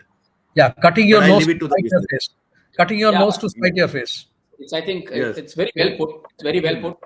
And I would therefore say, Mr. Batra, you just simply only said, yes, I hope prudence and pragmatism will prevail, and this mediation and the conciliation process, where the government has now become also serious, to go to such an extent, and it rules the law, the field or the atmosphere in such a manner, we commercial dispute lawyers or tax lawyers become obsolete lot. I would really. No, I wouldn't wish that, but you have a very big role, because I always say that in a commercial dispute, it is always good to have a lawyer along with you, because even when you are taking a position, even when you are offering a position, or when you are giving up a position, you should have the ability to access wise counsel. Absolutely. That's it. Yes, sir. That's very, very well put. Very well put. The emotional victory is the key to mediation success. Absolutely. Not how much you've got back or how much you've got. On every single aspect, if we do not stem the road and take some urgent measures with pragmatism, right, on the GST front, I am really, really worried. So I'm sure a lot of policymakers are also are listening to it. We'll make sure that some of these decisions, ideas go to them. Thank you very much, sir, for that question. Mr. Bijujad, we missed you, but so thanks for coming back into the panel. You made a very interesting point, and coming from a banker, it was quite a surprise and knowledge. You said we will look beyond the banking numbers. We have developed a scorecard And you also talked about surrogate data for evaluating a business. Can you please throw some light? And I'm sure a lot of MSMEs would be very happy to listen to that surrogate data and scorecard instead of the normal banking numbers. You're on mute, sir. You're on mute, sir. I'm sorry. Yeah. Please. I mean, like, I'm sure, like, I mean, it's something like which is people are like not used to like this the terms, but going forward, I feel that like this could be the norm because see, if you talk about like 6 odd crore like the MSMEs in this country, and the majority of them like is not like formally getting finance. And if you are a formal financing channel to get to finance them, then you cannot be like thinking only the traditional way of like approaching banking. So that is the fundamental point in getting into like this the surrogate data and all.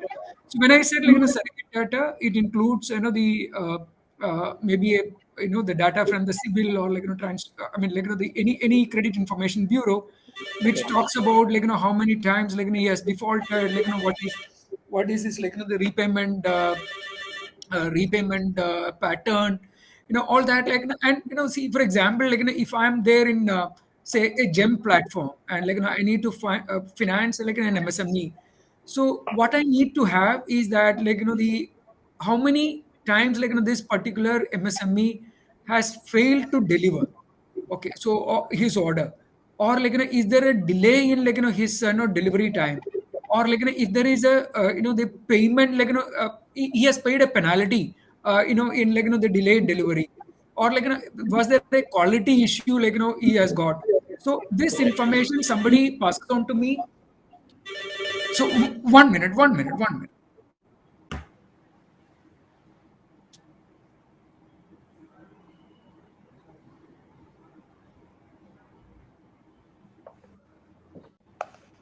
Yeah, sorry. So, this information, if somebody gives me, I will have the, I mean, ability to like, the consider like, that particular MSME to be like, the financed. So it need not be like his balance sheet. It need not be like, his, the turnover, nothing. So his credit behavior combined with like, the, the counterparty risk, like, if I can assess. So then like, that will be good enough. The Oh, similar, that's great. yeah. Similarly, when I said like scorecard, the scorecard is like the is mostly like in and around that, which will have a like weightage for even like financial numbers. Yeah, financial numbers will be there, and like it will be combined with like these kind of like the the data which is available in various domains. Okay. Yeah. So essentially using public data to create some kind of a structure to take a decision. That's right. Like which is very, very good. And I'm sure this is music to ears to a lot of our MSME customers, and I'm sure this will be useful. I'll come for one last question to Mr. Ashok Bharat. You talked about a lot about, very passionately about mediation. It's very good. Any number on what is the kind of success rate you have seen as far as mediation is concerned? That should sort of give us a little more confidence to move towards mediation. It's very difficult to give a number to it, but from my personal experience, 60 to 65% is the success rate. Oh, that's fantastic. Yeah, that should give us a lot of confidence that this is a good mode. It's an extremely good mode, and if Mr. Sheth is also saying it is very good, and he made a very dramatic statement to say eventually we should become redundant in this kind of thing. I'm saying mediation has got a lot of future. There is one audience question to Mr. Sheth, so I'll read it out, sir. If you can please answer that question. It says, may Mr. Sheth be pleased to guide as to how to get an arbitral award under the MSMED Act 2006 for recovery of delayed payment by PSU buyers who have their panel of advocates to linger on litigation either under Section 34 or thereafter, hindering the execution of the award in spite of 12 months of time under Section 34(6), of which the district courts remain unconcerned. So that's a very legal question. So, it's a legal question. I'm sure the matter must be at the within the legal dispute must be going on. The queries to the participant who has asked this question. I'm just unfortunately, because this is one field in which I do not practice. Okay. Yeah. I mean, and I wouldn't like to. I have a fair idea about this, but I wouldn't really like to profess any confirmed views on this. It will not be fair on my part. You know, Okay. I have the way. I mean, I idea my partner looks after this, but I do not look after this particular branch of law or do not practice into it. So it's not fair on my part to get into this. To be very Okay. frank. Yeah. So, so it's been a Yeah, great. Mr. Sindal will excuse me for that. Mr. Srinivasan, there Yes, is sir. one question that I see, which is how is mediation cost calculated? Please, Calculated. please, And sir. I think Please. it's important for people to know when I said Yeah. that it's a cost-effective thing. Yeah. So the usual cost, there are two elements of cost which are always there. Yeah. One is the mediator's fees, and that typically varies. If for a very small, for a medium and small enterprises, it would be maybe 15,000 rupees per sitting or something like that. It will not be a very large sum of money. It can be anywhere between 15 to 50,000 rupees per sitting, and we are Okay. talking 3 to 4 sittings, and it is usually split 50-50 between the two of them. There are some administrative costs which are incurred, which are obviously, for stenographer, for the ordering, and some, if some book is needed, some photocopying is needed, etc., the venue and all that, which again Bombay Chamber, because it works on a no profit no loss basis, it's a very competitive rate. There is always a debate, and I just wanted to tell, bring this to attention, as to whether there should be a fee which is linked to the success of the mediation. There are two schools of thought. Both the models exist. One model exists, and this is the view that I subscribe to. I would rather pay a little higher fees per sitting than to make it contingent on an outcome, because it defeats the very spirit of mediation. Oh, A yes. mediator is nothing but an enabler. It is, a person who helps, bring down the temperature. It allows people to burst out and then cool down, think logically. He provokes them to come out with answers and solutions. The moment you put pressure on the mediator that there has to be an answer, you are putting pressure on him or her to become almost like a judge. And you will see that the demeanor and the language of the mediator changes. A mediator is supposed to remain absolutely like a glass, a clear crystal glass through which light should flow on both sides. And the only reason that he exists in between is there are a lot of things that are said in confidence by one party, and the party does not allow that thing to be communicated to the other side. He will not do so. So it's a kind of a one-way but very clear glass. So But there are essentially, what you're saying is the mediator should have no stake in the outcome. absolutely no stake in the outcome. It should be agnostic to the outcome. But there Absolutely. are people, there are institutions which also have a this thing, but it's a very small fee. I would say that if I were to index a typical arbitration, forget litigation, because litigation, it's very difficult to say. If you look at a typical arbitration that MSME will undergo in a commercial dispute, say for a breach in a supply or receipt of goods or payment, these are the usual very common things. Mediation will be less than 25% of the cost of an arbitration. Okay. It's a good indication. That's a good thumb rule. That's a very, very good thumb rule to run to. Yeah. So thanks a lot. It's been an extremely good panel. Thank you so much for having taken out time from your busy schedules and to discuss on something which BCCI is very passionate about, the MSME sector.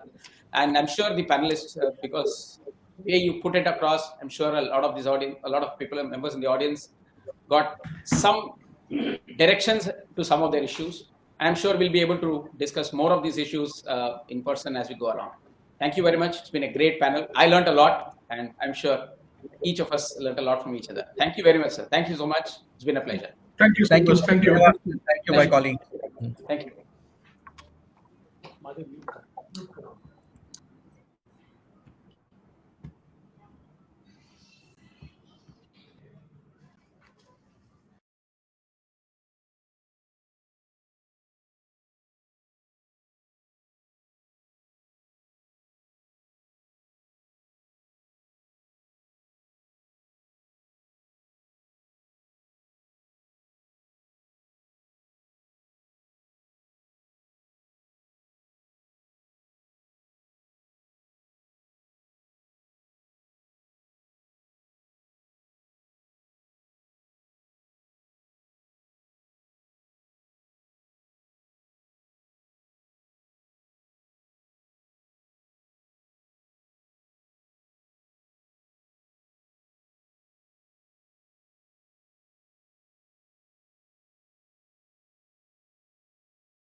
Thank you, Mr. Srinivasan and our esteemed panelists, Mr. Mohan Deshpande, Mr. Shailesh Seth, Mr. Biju George, and Mr. Ashok Bharat for that very wonderful and informative and insightful discussion. Now, from one power-packed panel discussion to another, our second panel for the day is on innovation and modern technology for MSMEs. To open the session, we have the keynote address from Professor M.M. Sharma, former Director, Institute of Chemical Technology, and he will speak on the need of information for MSMEs. Over to you, Professor Sharma. Welcome.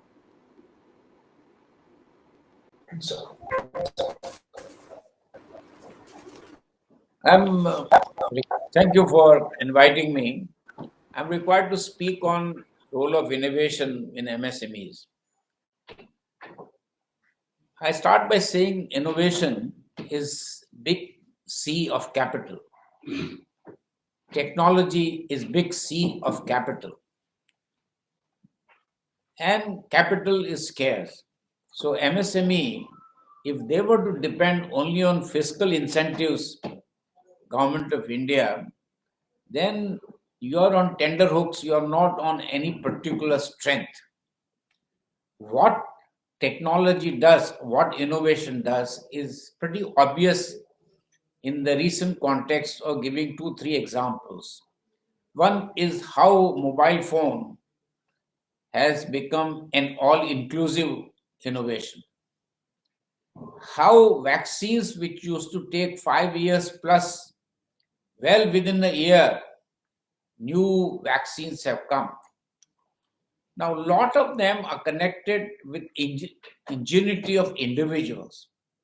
Large corporations have the muscle power to commercialize, but the basic ideas have come from individuals. So there is the famous saying that genius prefers homogeneity of an individual rather than heterogeneity of a group. So if you have, I repeat, genius prefers homogeneity of an individual rather than heterogeneity of a group. If you take history of some major drugs like Lipitor, which crossed $14 billion, it was not Pfizer which invented it. It was taken from a smaller company and they commercialized it. If you see hepatitis C drug by Gilead, the idea came from a gifted individual, not within the company. So if you really want MSMEs to thrive, innovation is the route. And how would innovation come? Innovation will come if you have a strong scientific base or equivalent base. Now, we have many examples in India. Imagine how HMT used to rule the rostrum for laths, and how people in Batala, in Punjab, devised their own ingenious way, and their laths were equally good at much lower cost, and HMT went out of business in lathes. You take sewing machines. If you go back in earlier days, Singer, then Usha, then the small scale people came who innovated and came out with a much cheaper but equally good sewing machine. I'm giving you examples where people have succeeded. The success which leads to success. My erstwhile collaborator, Mashelkar, who has award in his mother's name, Anjali Mashelkar Innovation Award. There are a number of small-scale people who have come out with extraordinary innovations, and that has made a very good business sense, like a portable ECG, like other diagnostic methods which are otherwise very expensive, and people have come out with simple devices, but all out of ingenuity of individuals. So MSME, if they were to depend upon fiscal incentive, I have familiarity with chemical industry, so I'll give you 1 or 2 examples. Everybody knows plasticizer. Now, plasticizer were made by a particular technology, and if it was done in a small scale, these people got benefit of what we were calling excise duty in those days. Now, if that relief is more than the profit you make in selling that semi-bulk commodity, more efficient person is thrown out of business. That means you are penalized for being more efficient and cleaner. So much so, the small-scale chemical industry were, sorry to use the word, licensed to pollute. The ridiculous policy that you promote MSME through not technological excellence, but through fiscal incentives, which is a complete antidote. So, how innovation helps on small scale to big scale, I've given some example. But how would this come? It will come only if the person has the idea. Now, it is not directly linked to the formal education of person. I have known of people who had no background in aeronautics, but came out with some very innovative solutions in aeronautics because they had that as a hobby. So, how you innovate depends entirely on fire in the belly. Fire in the belly. If you go to large corporations, suppose you take big companies like DuPont, Dow. Now, DuPont, one of the biggest success in the history of chemical industry was discovery of nylon. How did it come about? DuPont took one scientist who was a faculty member in Harvard. His name was Caruthers. And they told him, you have a carte blanche to come out with some new idea. Don't bother about how it is going to be utilized. And that man invented nylon 66 is the most outstanding example of archetype of a discovery-driven product. What it implies is that unless these MSME people have crazy individuals who are fired with this imagination that they will come out with an idea which will make money. Technology normally means an idea converted into a profitable, because in our country, people are using this word innovation very, very loosely. Invention is only a new idea that one is conceived. When the new idea is converted into something that makes profit, that is innovation. And it is where a lot of, and then people talk of trivial things and then say, I have innovated. And that is not, because there are clear yardsticks of measuring innovations. So MSME, I know people in chemical industry, for example, there are a number of MSMEs in chemical, Mr. Rajan, you would know also. And why they have excelled. I'll give you 2-3 simple examples.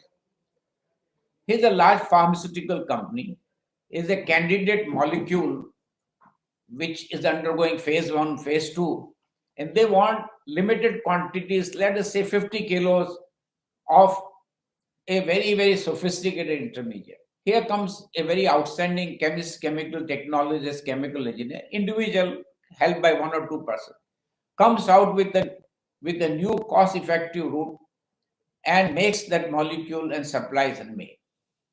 I have known of persons who have done this kind of work, and it was entirely by innovation, not copying somebody's rule. That's why India has become pharmacy of the world, because there are a large number of these gifted scientists who have come out of large companies, or right from the beginning, they had fire in the belly started. A.V. Ramarao, who was director of what was called Regional Research Laboratory, now called Indian Institute of Chemical Technology in Hyderabad, after retirement, a very dear friend of mine, and he wanted to start research as business.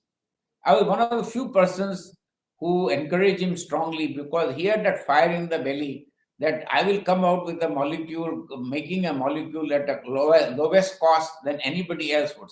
And he was supplying these candidate molecules, sometimes even some drugs required in small volumes in a very cost-effective manner, simply because he could come out with novel route. That is innovation. On the other hand, you just follow the route that somebody else followed and you got some benefit, fiscal benefit. That is not innovation.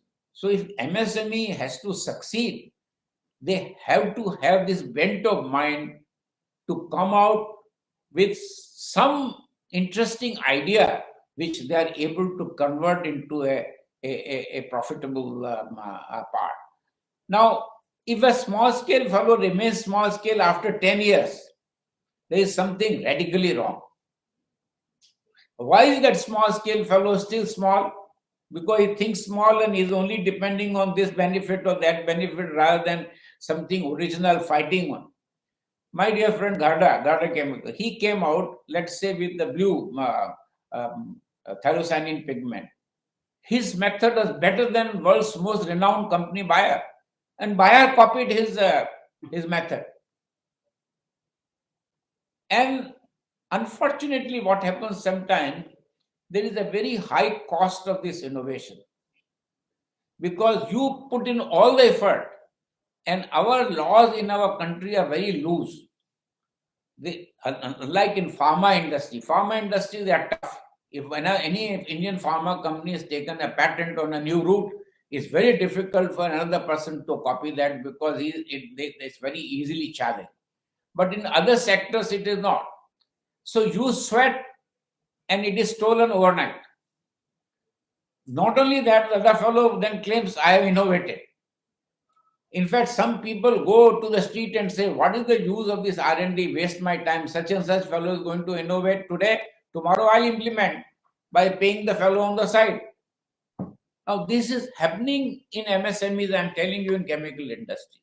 To the high detriment of spirit of innovation. We need to do something about this, that the practice of people stealing, kind of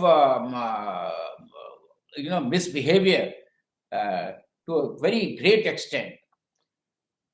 Therefore, the main theme that you have given me, small scale people, I have given you example from diverse industry. Let me give you a very common example that you see every day. You see these plastic barrels. The world-renowned company, when they made these barrels, they had very expensive, cost was X. A group of people in Mulund innovated, and all the production levels may be small, they came up with these very barrels of the same specification at this big company was doing at significantly lower cost, and they won the battle. Now, this was not by chori. Now, chori came because two fellows did the job, other fellows, they will shamelessly hire persons working in that company, pay them extra and start. So there are a number of innovative people in India who are able to come out with this. I know good number of them in chemical industry where people have, which is highly science-based, because when it is highly science-based, the role of invention getting converted into profitable venture becomes more and more and more important. Now, future would be very bright, but if an MSME, I repeat again, if it remains small, like some example I was hearing earlier, that if your turnover is less than X crores, you are in this category and you get this benefit or that benefit. Moment you float another company. Now, these are dodging, and these are developments through fiscal and not through any technological excellence. I know fellows who are given, I gave you example of plasticizer, but I can tell you a simple item like chlorination of benzene. The fellows, small scale fellows were given big benefit and they were emitting HCl in atmosphere. People who made chlorinated paraffin at night when people were, you know how people manage in India. But because public has become, so you find the pollution problems. See, small scale fellow is polluting. He could get away by managing. Those days are becoming less and less, but it's still going on in the broad daylight. So if you really want to be true to your character. You start as an MSME, but you must grow big, otherwise there is something radically wrong with you. So innovation is an absolute requirement for MSME, and sooner they realize this, better it would be.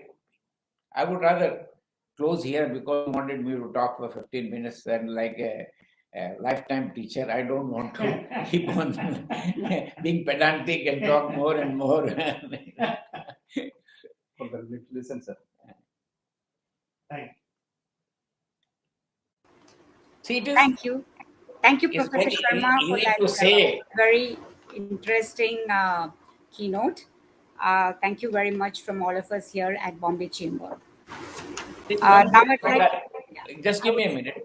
yeah, sure. There is a totally new area in the MSME sector, which brainy chaps in India are able to, and that is, I mean, it is not a conventional MSME, to develop software. And how they succeed, because they are not buying that software. They have developed a software at the internationally competitive price.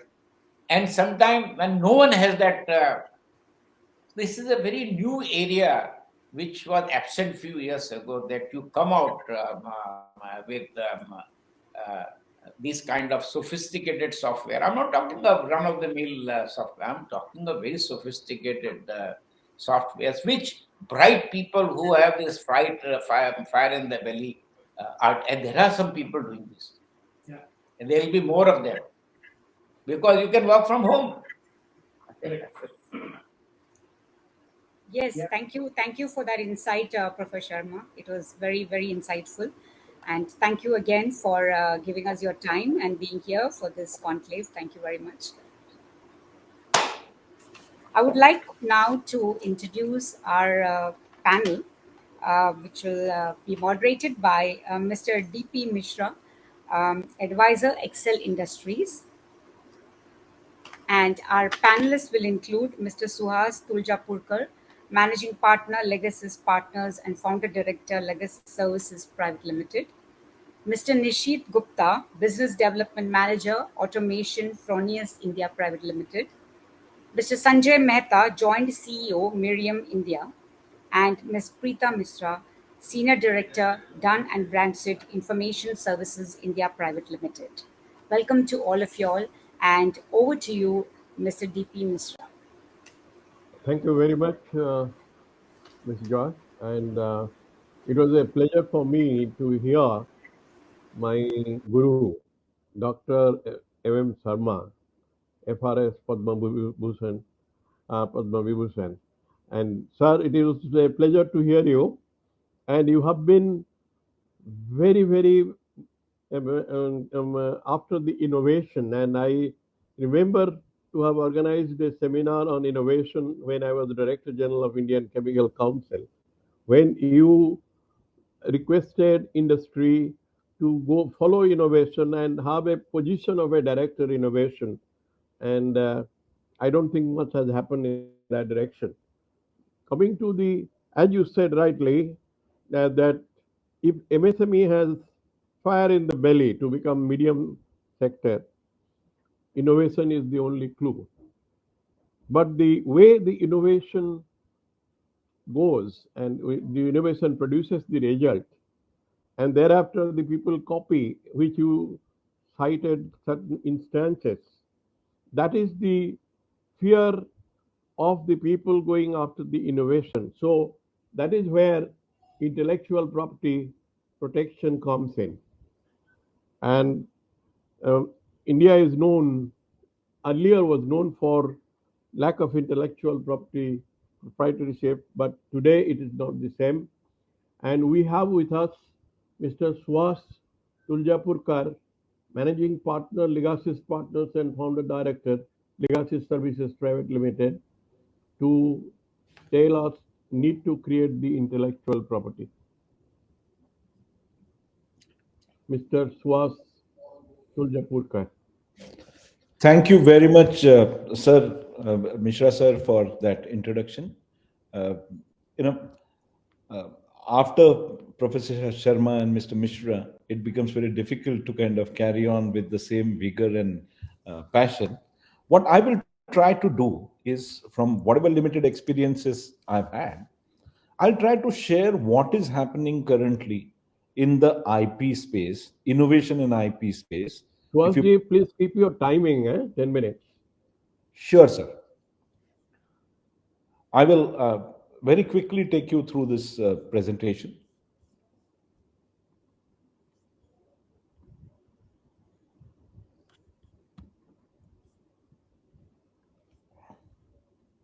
Is this visible?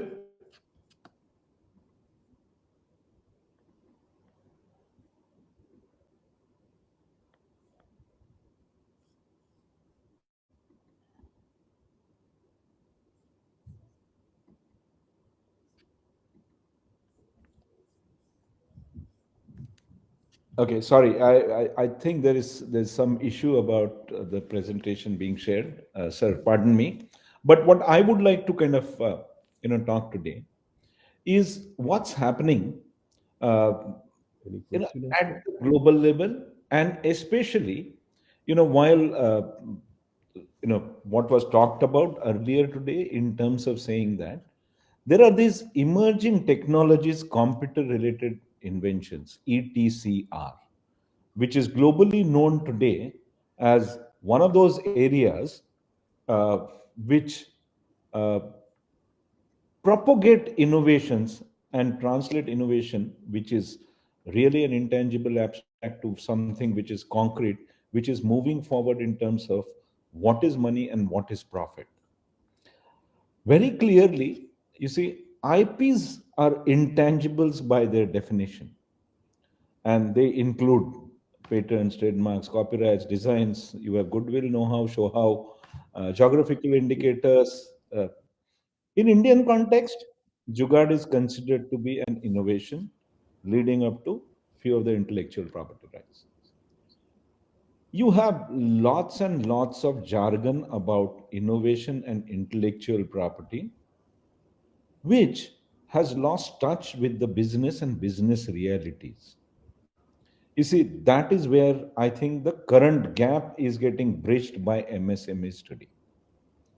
At a global level, when we talk about intellectual property rights, and which predominantly is considered to be the domain of large companies, you just realize that this is getting changed. And what Professor Sharmaji mentioned about the IP being stolen, IPs being copied, infringements happening right, left, and center, is where I think most of the big companies have realized that we are not going to probably look at patenting is what Tesla continues to say, because Elon Musk has clearly gone on record to say we have essentially no patents in Tesla. Our primary long-term competition, Elon Musk recognizes it to say that, is China. If we publish the patents, it would be farcical because the Chinese would just use them as a recipe book and come out with uh, something which we want to do through hard work. You see, now look at what Bill Gates say or Microsoft says. Microsoft says that as long as those people who are copying us steal it from us, it's fine. We want them to steal it so long as they are stealing it from us. It is what was started by Bill Gates in China was hardly any revenue with no matter of time. This is what he said in 1998, that he said, if they're stealing it, I want them to steal it from us. Today, the Microsoft revenues from China are $125 billion.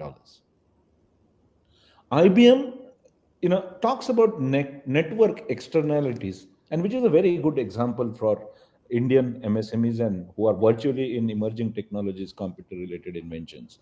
To look at, IBM says we will encourage you to use our open source, and our open source mechanism is something that will encourage you to improve upon, so that we have our licensing terms and conditions. You contribute and partner with us in the uh, open source of technology and try and develop, and we develop it together. So actually, that's the model that IBM follows. Now, in the backdrop of all of this, what do we do? Do we therefore forget intellectual property rights, as Tesla says? Or we look at intellectual property rights as a legal ownership and obsession? That's the question we are at in India today. However, if you look at what's happening, is that knowledge holds the key to the future that every one of us recognizes. And to that effect, diffusing knowledge, which is with individuals, with teams, with organizations, is moving into intellectual property, which is structuring knowledge to make it patentable. You're potentially increasing your commercial value, but like typically what patents are, you're making it more vulnerable for diffusion or decrease your scarcity value. That's the knowledge paradox at which we are there. On the other hand, if you look at artificial intelligence, augmented reality, Internet of Things, you also look at autonomous machines like the drones. You have 5G and satellite networks as new technologies and new delivery models emerging. You have blockchain technologies. In all of this, intellectual property rights are playing very, very crucial roles. And IPRs actually have incentivized for promotion of these innovations and these technologies. That's the second paradigm, which I call as innovation ultimatum. Because today, if you don't understand and don't work on these parameters and these technologies, I think your survival is probably at stake. So, in the backdrop of all of this, I think from MSME perspective, my experience and my takeaway, because we are also MSME, we are registered MSME, and I probably represent the MSME constituency. I am saying what is it that is required, because we need to get our knowledge strategy in place, which would mean you look at what your critical assets are and map that critical assets to the knowledge paradigm. Don't work at data level, don't work at information level. You got to work at move from data to information to knowledge, and work at knowledge application level. And that's where I think most of the innovations which are meaningful, which can be moving from abstract and intangible rights to more concrete rights, will happen. It's the knowledge application stage. You decide proactively what you're going to share and popularize, because by structuring knowledge, as I said, you're vulnerable to diffusion. But like the IBM does, you don't mind that diffusion happening, so long as you're also gaining from that diffusion and the mankind moves ahead. uh, Strategic mapping of this knowledge is the third area where I would say you have to then look at knowledge assets which you're going to share, knowledge assets which you're going to keep it to yourself, and only you will possess those knowledge assets. In the process, the intellectual property rights and patenting today as a regime, we will be very, very happy to look at. What is happening again in the Indian context is there is a lot of intellectual partnering happening, and time to value is being considered, and therefore profit and money is at the center stage of evolution of these intellectual partnerships that are taking place. uh, that's where I'm going to stop. Thank you very much. I'd be happy to answer any questions that you may have. Swazde, thank you very much for your outstanding presentation of the intellectual property rights and what is that which hits and where we should concentrate actually. Thank you. Say, and thanks for your guidance. And MSME will be greatly enriched by your guidance and going forward for innovation without any hiccup. Now, I would invite Mr. Nishit Gupta, Business Development Manager Automation, Fronius India, to talk on automation, which is very, very important today, at least for the chemical industry, that we know that in these days of pandemics, the automation and digitization has helped the chemical industry very much, and chemical industry is aggressively following that. So, to tell us something about it, I invite Mr. Nishit Gupta. Thank you, Mr. Sir, and a very good evening to all the listeners and the panelists. So today, what I'm going to talk about is a very crucial topic for the MSME, that is need of automation. So just give me a minute so that I put my presentation. Please be within time, 10 minutes. Sure, sir.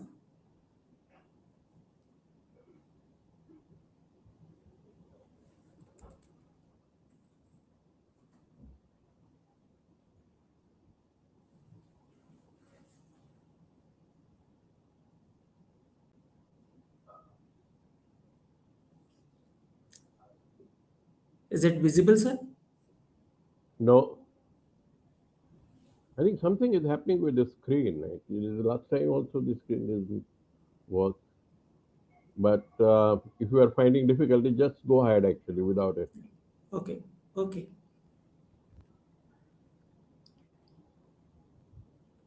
I believe it is visible Yeah, now. now it's okay. It's okay. Okay. Can we move to the next slide? Yeah. So the very facts about MSME that already been discussed in the previous panel discussion also. So that is this MSME sector makes around 40% of the total workforce, and I don't which think is you have to, you please skip up actually, come to automation. Pardon, sir? I would say that everybody knows these facts actually, so you should come straight to automation. Okay, okay, sir. Can we move to the next slide?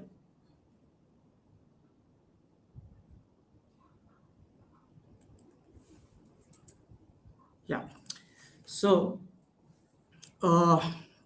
before I come to the automation part, I would just like to give a focus over the bottlenecks what MSME is facing. That is availability of manpower, which we know it is very hard to find right manpower. Then after finding the right manpower, it is a dependency over the skill of those manpower.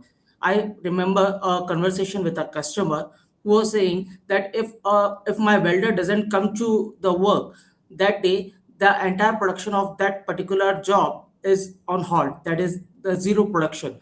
So this is the scenario which our MSME are facing because of shortage of skilled manpower or our more dependency over the skill. Moreover, it becomes very critical to achieve quality standards. Also, we are facing higher repair or rejection rate. At present, what process we are following, it is yielding more losses rather than profit. Also, meeting pace with the production deadline. Always our MSME are behind the or chasing the deadlines so that the production or the deliveries can be made on time. Apart from that, losing business opportunity is a scenario which come quite often because of either the challenging delivery schedule or there is a critical requirement which cannot be met with the present capacity or present infrastructure. So what is the solution? What is the answer for this? Can we move to the, yeah.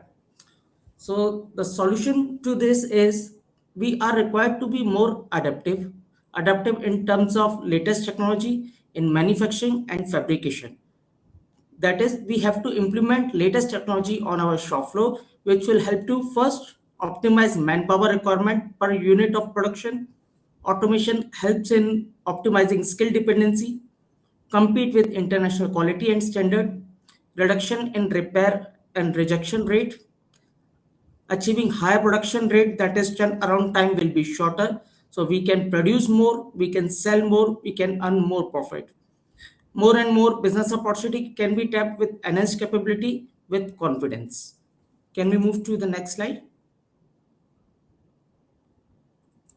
So the very now at present all the MSMEs are at different different level of manufacturing and fabrication process. Some are using still are using arc welding, some are using basic MIG process, some are at bit advanced level. So it is the need for every MSME to grow from the present stage what they are. As Professor Sharma said, that there should be a fire in the belly to grow bigger. In order to grow bigger, we need to adapt these latest technologies slowly. At whatever level we are, we must go to the next level. So I will be showing you few examples of different level of automation which are possible and which can be implemented at shop floor to have higher productivity, to have lower rejection ratio, to have lesser dependency over skill and other benefits as well. So the first thing is is manual synergic GMAW process, wherein the power source can do all the process with one device. That is, you can do MIG welding, for which the machine is meant for. Apart from that, you can do TIG welding and MMAW as well. It has got 118 characteristics. That means it has pre-programmed synergic lines in that, which will help the operator to produce good results within no time. Just within 3 settings, the machine is ready. So the dependency over the knowledge of the welder or the skill of the welder comes down, and even your semi-skilled welder can produce very good results. Apart from that, this manual synergic machines give you 70% lesser rework and 30% higher welding speed. So this is one level 1 of automation, wherein we are progressing from manual arc welding, that is electrode welding, to a GMAW process, wherein the production level are much higher. It is a continuous process wherein you can have better production quantity. Can we move to the next slide? Yeah. So the second solution, once you are at a level of synergic MIG operation manually, you can graduate to a next level wherein you can deploy a welding carriage. Welding carriage are used for linear welding as well as horizontal linear welding for vertical and horizontal position. The process you can deploy with this kind of carriage is MIG-MAG or CMT. And the industry, you can see it has got a wide range of application. It can be used in shipbuilding, it can be used for tank and container construction, it can be used for commercial transport and general industry.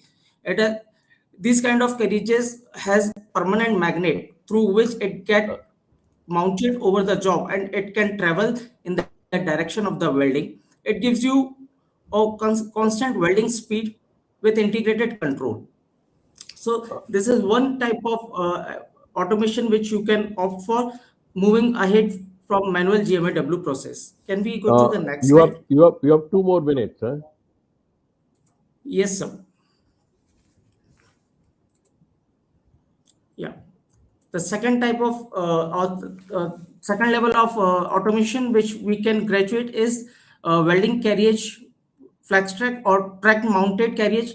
This can be used for versatile application, like it can be used for tank fabrication where the surface are curved. It can be used for crane manufacturing where the weld seams are straight, or even for pipe welding. So this kind of carriage is also very useful for having higher productivity. Then we can go for robotic, the next level of automation, wherein we can teach the robot to achieve any complex geometry or any complex weld seam can be done. So it is very easy, plug and play. It is capable of industry 4.0. It has got capacity to expand its capability. Like today you use it for or buy it for carbon steel. Tomorrow you can expand its capability to weld SS, to weld aluminum, and many more functionalities. Can we move to the next slide?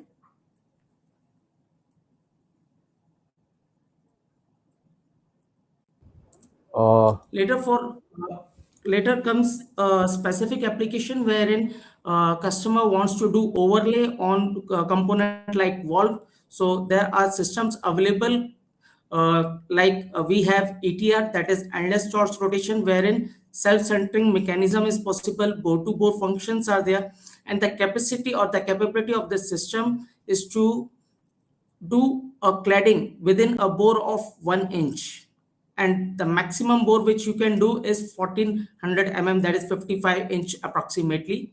The depth is around 2000 mm is possible.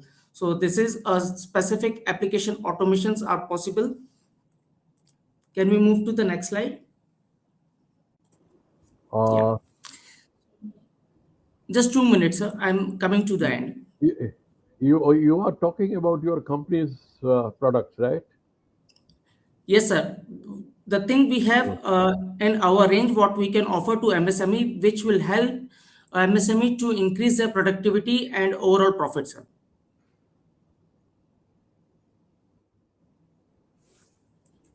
May I proceed, sir? Yeah. I would say that you please reduce your sales speech and come to the main item that you want to focus actually. Right, sir. So the next is the clamping bench kind of automation, wherein the product, like if you want to manufacture a shell, a cylindrical job that can be done, the long seam, or we also call it a long seamer. So this kind of automation are also possible. Can we move to the next slide? Next. With this, I come to the end of my presentation, and I would like to invite every one of you to our Bosri Technology Center to witness all these systems physically and how it can help you. We will be happy to explain. Next. Also, I would like to invite you to the National Welding Seminar, which is happening on 5th, 6th, and 7th May. So that will also give you a broader picture about the automation and the possibilities which are possible. Thank you. Thank you, Nisitji, for taking the audience through all your products, and excellent. Now, can I invite Mr. Sanjay Mehta, Joint CEO of Miram India, on importance of social media, which has lot to help the MSME in taking their products through the consumers, So, Mr. Sanjay Mehta, please. Yeah, hi. Very good evening to everyone. It's a pleasure to be part of this event for the MSMEs, and I'm going to talk a little bit about the importance of social media. And of course, while I'll make a small presentation in the next few minutes. Please stay within 10 minutes. Yeah. I'm really looking forward actually to the Q&A, because I think it'll be really nice to hear questions and answers. So having said that, just a small introduction to the subject from my side. When we, today we're talking about social media in 2022. We, for example, our journey in social media started way back in 2009. Those were the early days of social media. In 2022, when we talk about social media, I am pretty sure that the question today is not about whether social media is necessary for your business, or any convincing is required to that effect. I think what we are talking in 2022 in regards to social media is about how you can use the media well, how you can really benefit with using social media for your MSME business, and that's what I would try and focus, for this talk. Having said that, in case any of you or any listener or anyone in this audience has a doubt that whether social or digital media is relevant for you for your business or not, let me clarify. Let me clarify that if you are a trader, it is good for you. If you are a manufacturer, it is good for you. Sometimes we feel that, oh, you know what, I am doing this and I'm doing that, maybe it's not relevant for me. It doesn't matter. If you are into exports, it works. If you are a service industry, it works. If you are a small business, big business, single person, professional, or 1,000 people company, whether you are in B2B business, whether you are in B2C business, whether you are selling directly to customers or selling via distribution channel, in all of these cases, there is a way in which you can use social media and digital media very effectively. Sometimes you might think that social media or digital media is only for marketing purposes or for generating sales. Well, it is indeed used a lot for that, but there is value of this medium also, for example, in HR. I mean, whether it is to build out an employer, brand for yourself, or for recruitment, for example, as well as for PR. I mean, corporate communication, etc., is very, very well done using social media. So the question is not that the media, what the media can do. It's about how and what is it that you are using it for, and how best you actually strategize the usage and how do you effectively use it for your business. The usual challenges, especially when it comes to MSMEs, is sometimes it's capital, and sometimes, especially for purposes like marketing, like big companies can come out with their very large television campaigns and big print advertising, and MSMEs find it a little challenging to kind of make that kind of budgets being available for marketing. It may also not be always very easy to hire a very senior experienced marketing personnel for your business. So that is the typical challenge when you're trying to compete, say for example, in some businesses with a much larger competitor. But that's where actually digital media comes to your help, because I mean, I do believe that digital media, social media, enables you to kind of create a level playing field. And when I say level playing field, it doesn't matter that you may not have the wherewithal that a very large business has. You can still find a way to utilize this medium interestingly, effectively, strategically, to your best advantage, and actually come out trumps ahead of a big competitor as well, right? So that's a very clear conviction and belief that I have. But sometimes, I mean, I do find, especially when I speak to friends who are MSME businesses, and they say, hey, I have tried this, I have tried that, I have done Facebook. Somehow, I don't know if it's working, but I'm not getting any desired results. Now, when that kind of thing happens, I usually believe that it's about having dabbled in some of these, but not having done it right. It often becomes like a kind of a random effort that, look, what, a neighbor has managed to scale a home-based tiffin business using Facebook, so maybe I can, in my chemical supply business also, I can do the same. I can use Facebook and I can grow that.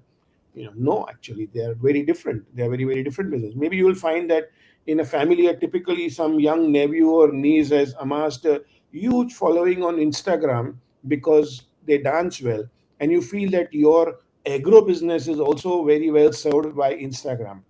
It may not be the same case. It's not like one size fits all. It's not that all platforms or all social media are good for every and any business.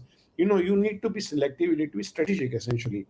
uh, and people get, because we also use these platforms in a personal way, all of us, maybe on Facebook or on WhatsApp or on Instagram, etc., we feel it's so easy. I mean, just like I make a post of my travel or of my birthday pictures, I mean, I can do the same for my business and it should work equally well.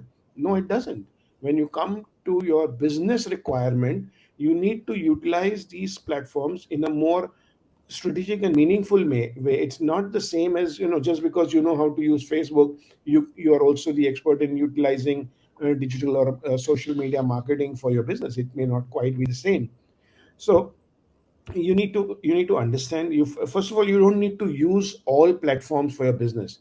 at a personal level, you might be on Facebook, you might be on WhatsApp, you might be on Twitter, you might be on LinkedIn, you may be doing all of that, right? But when it comes to using it for business, you need to be very, very selective and strategic. And that in which case you will save time and money, right? Because I mean, I'm convinced that for MSMEs, time is the most crucial resource. I mean, especially since a lot of the heavy lifting is done by the owners, you need to be sure that your time is well utilized. You have And only 3 minutes more, please. yeah. So in that, when you're using your, you be strategic about utilizing your the social media. That's when you save time and are able to make the most of it. So if when we come to that, let me tell you, the final value add for before we go into the Q&A is what is the way in which you can utilize social and digital media well. The simple formula, and this is the formula which has been in place for years. Some things don't change, fundamentals don't change, and this is how it goes. It's a 4 P's of social media or digital media marketing. First piece, people.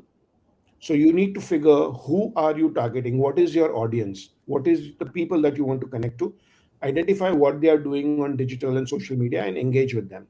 Second, you need to have a very clear purpose.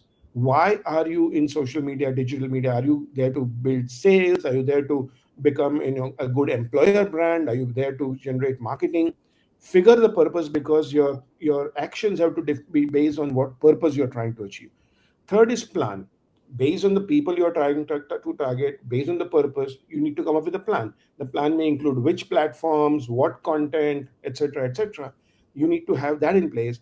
And the final part is, once you have all these 3 in place, you need to have a process. You need to have a process in which the entire machine moves, that you need to how you create content, how you put it out, how you measure the impact.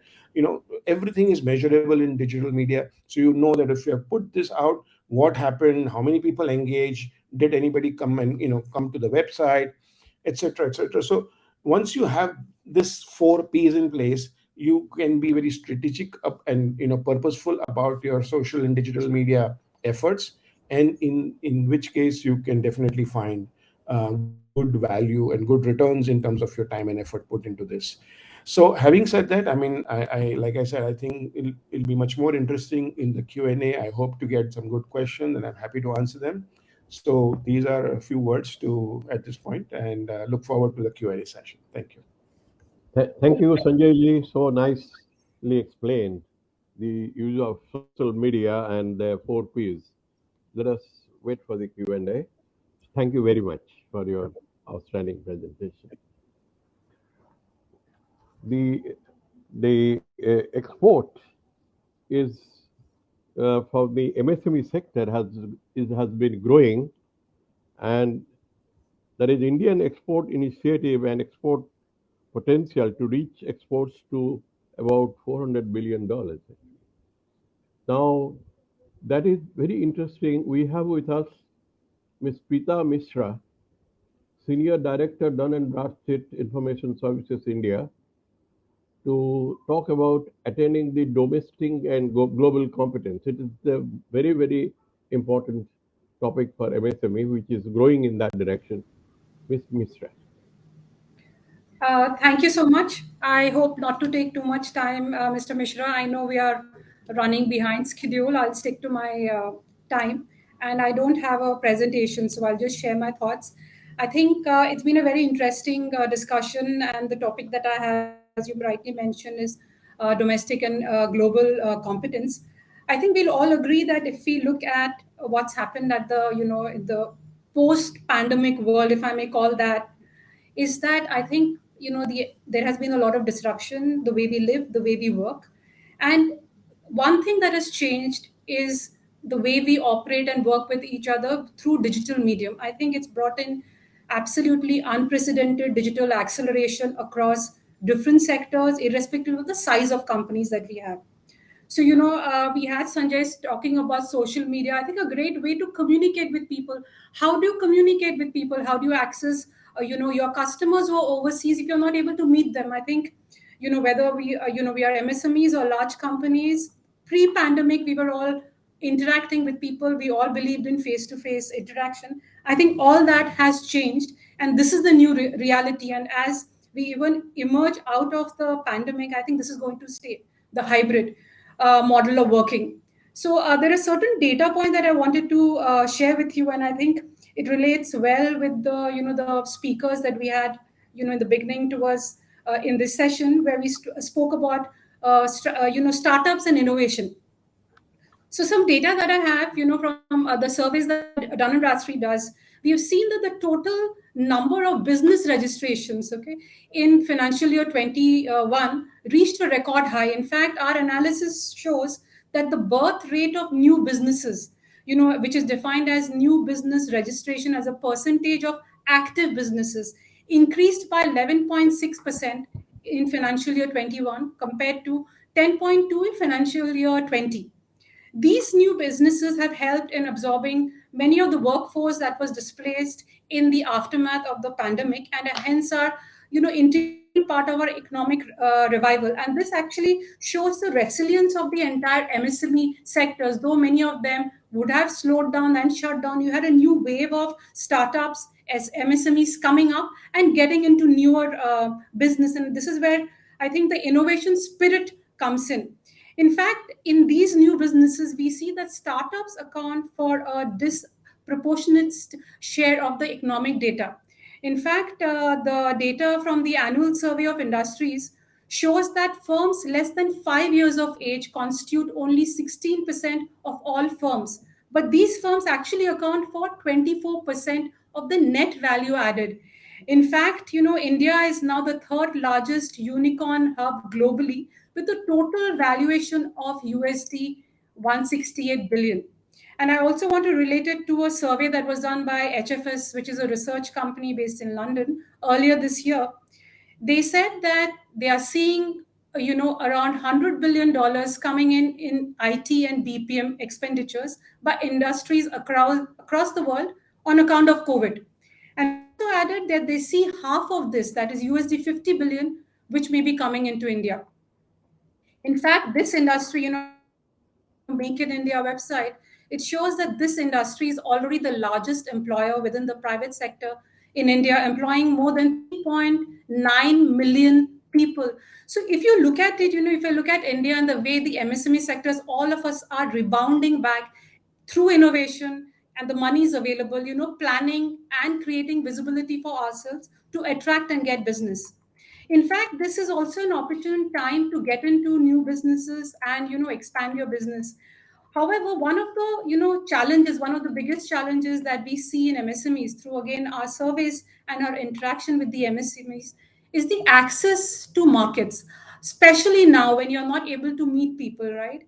And the major obstacle in expanding market access for MSMEs is also information asymmetry. In fact, our earlier speaker, Mr. Suhas, did talk about data, and he spoke about information and knowledge. I think data is useful, but data is there all around us. I think the insights, that's where the knowledge comes in, becomes very, very critical. And this is where building domestic and global competencies and showcasing them becomes very important. Your products, how are you positioning them? What is the differentiation? Whether it's cost, the people, the usability of your product becomes very critical. The export promotion agencies need to play, of course, a facilitating role in encouraging the use of business information portals. For being relevant today, technology adoption has to increase across in this hybrid situation, which is here to stay. In fact, we do these MSME awards every year. And last year, when we did in November, it was amazing to see that all the companies which won, our awards have grown in the pandemic, but they were early adopters of technology. So they had adopted technology pre-COVID, and many of them moved really, really fast during the pandemic. One other point that I want to add is talent, right? I think we are seeing a lot of attrition across large, small companies, but we need to focus, if we have to build capability and competency, what is very important that we need to have the right set of people and a flexible working model with the current technology, and if you're adopting technology, we should be able to hire the best of talent irrespective of where they are based. In conclusion, let me just share, what as Dun& Bradstreet we are doing for MSMEs, especially in the export area, bringing them credibility and visibility, mainly through our technology and data platforms. One of the challenges that MSME, faces is mainly to create visibility of their businesses in the digital world, especially, in current, the environment that we have. So we launched something called the DUNS registered solutions mainly for MSMEs. This is there around 50 countries around the world, and the aim is to create visibility and credibility of their businesses in our database. Our database is the largest globally, and we have almost 90% of the Fortune 500 company coming to our database to source their suppliers. So unless you're visible, unless you're there in the various searches that the companies do, how will companies reach out to you? I think that's the first step. The second is that how do you identify customers, right? If you have a certain product, you are there in certain markets. The next challenge is, okay, I have some visibility, but how do I reach out to more customers? So there you rely on data. We have good platforms like Hoovers and iAccess, which gives you lookalike customers, whether it's in India or globally, and also work out a way to how to reach out to them. And third, once you identify your customers, you want customers who will be able to pay you on time. They are financially strong. Through our different data sources, we are able to, pull out reports to also show you the rating reports, how these customers are doing. Because remember, like all of us, like MSMEs and companies in India, your customers overseas have also been impacted by the pandemic. So knowing the financial strength of the companies also become very, very critical. I think with that, I would like to end. Thank you so much. Thank you very much, Ms. Prita Mishra. You have touched the very core of the points, and the data is the beginning of the growth, actually. Unless you have proper data, the growth is very difficult because you have to aim at something. So, and as you said about the export, only yesterday I read Russia is looking for new medical devices from India because their import from other countries have stopped actually. So these are the opportune moments which Indian MSME has to grab it actually and grow. So that ends our speakers in the panel, and so let's have the Q&A for next 5 minutes.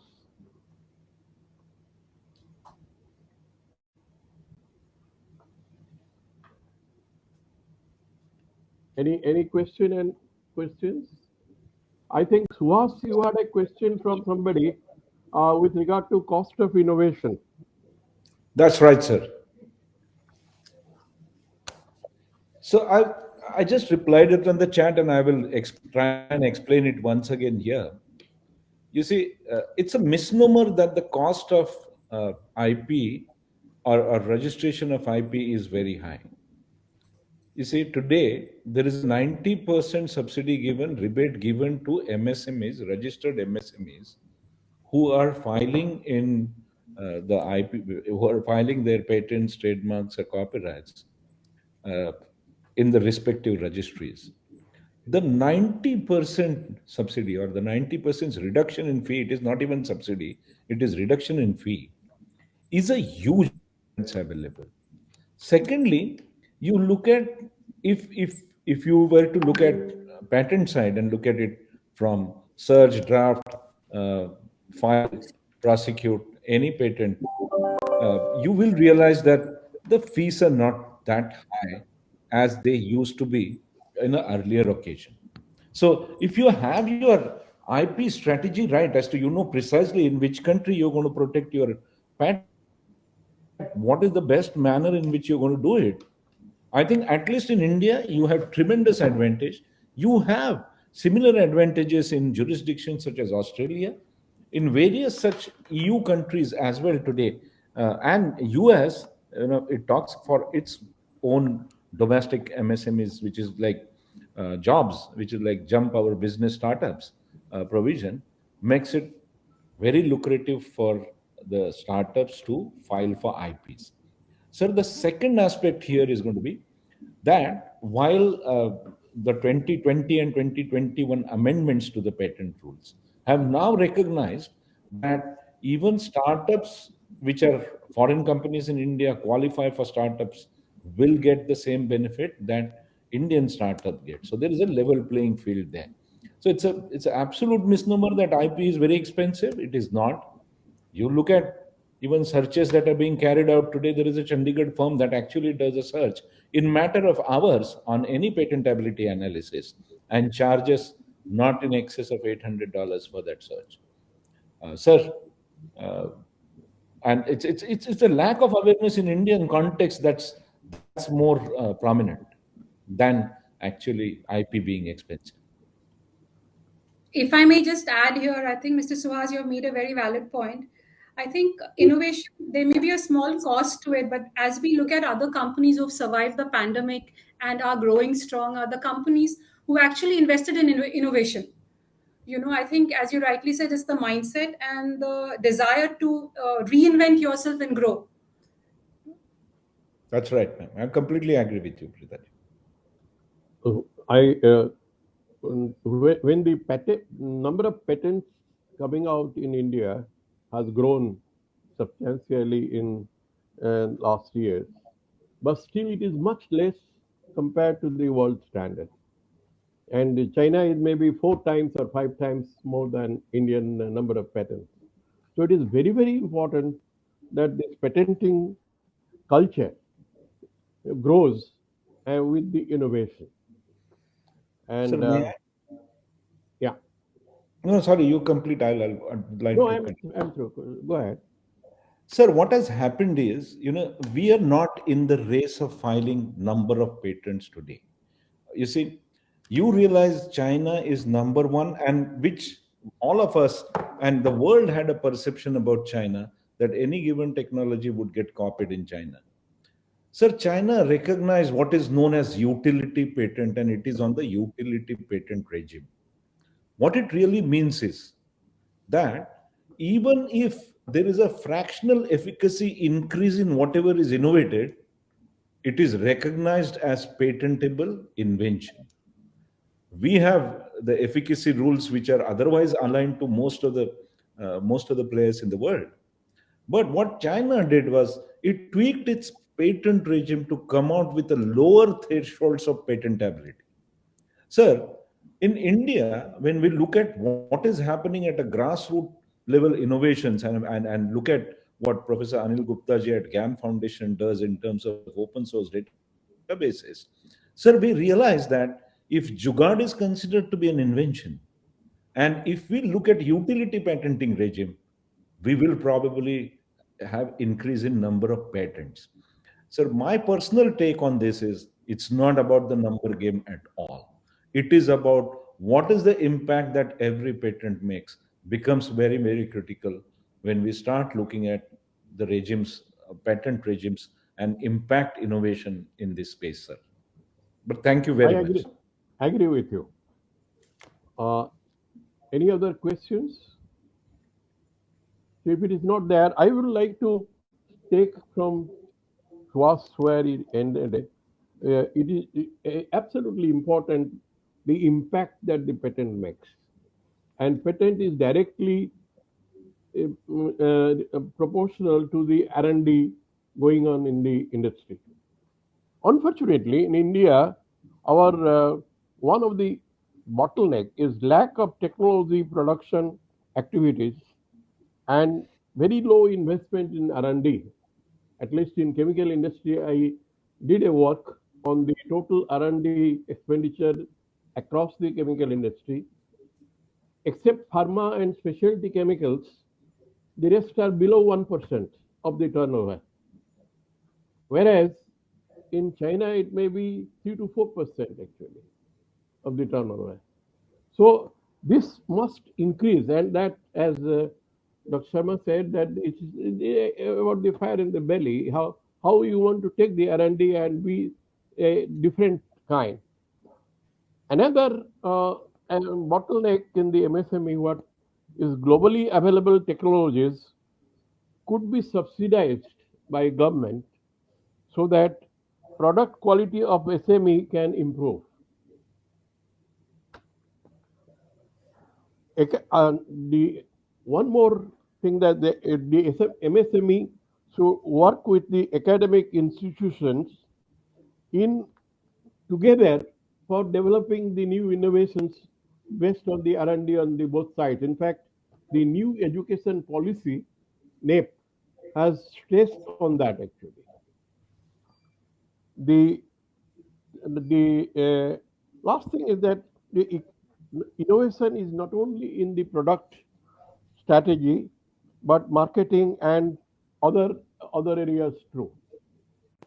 I have a few suggestions for the chamber. Chamber, like for the benefit of SMEs, MSMEs, chambers like BCCI to create MSME group, which is there already, to mentor and handhold in areas of innovation, marketing, financial advice, supply chain, product quality compliance, all these areas actually. Because MSME is struggling, is a one-man company actually, and they need to be handheld for their growth actually. The cluster facilities have started operating, but it is not in the same proportion what we see in Chinese chemical parks or in Singapore, Jurong Island. I'm talking of chemical industry because I'm from there. I was the Director General of Indian Chemical Council. And the concept, there has been a concept developed with regard to chemical industry on cluster called Petroleum Petrochemical Investment Region, PCPIR, like you see in Dahej. Dahej is one of the best location for the MSME because you get raw material and all these things available at source, and it has concept is just to you kind of plug and play. It is raw material is available, utility is available centrally, so you have to just put your plant. Then we have a lot of large scale industries coming up, but large scale industries to be motivated to ancillarization and downstream, because they would be easy for MSME to grow in under the mentorship of large scale industries. And so there must be a dialogue between MSME group and the large scale industry group, various associations like Chemical Council or on the automation. Then some development of polyclinics and TCOs. In fact, I was the managing director of a technical consultancy organization in 80s, which were supported by the financing institutions. And these technical consultancy organizations are supposed to work for those days SMEs, that the with regard to technology, with regard to marketing, with regard to helping them in getting the loan, in all possible ways, like we had in Midcon in Maharashtra Industrial Technical Consultancy Organization, or GITCO in Gujarat, like that. So those TCOs have come down, but similar concepts should develop and polyclinics to help MSMEs. Then continuous upgradation of technology and compliance with regard to quality. That is very, very important. Okay.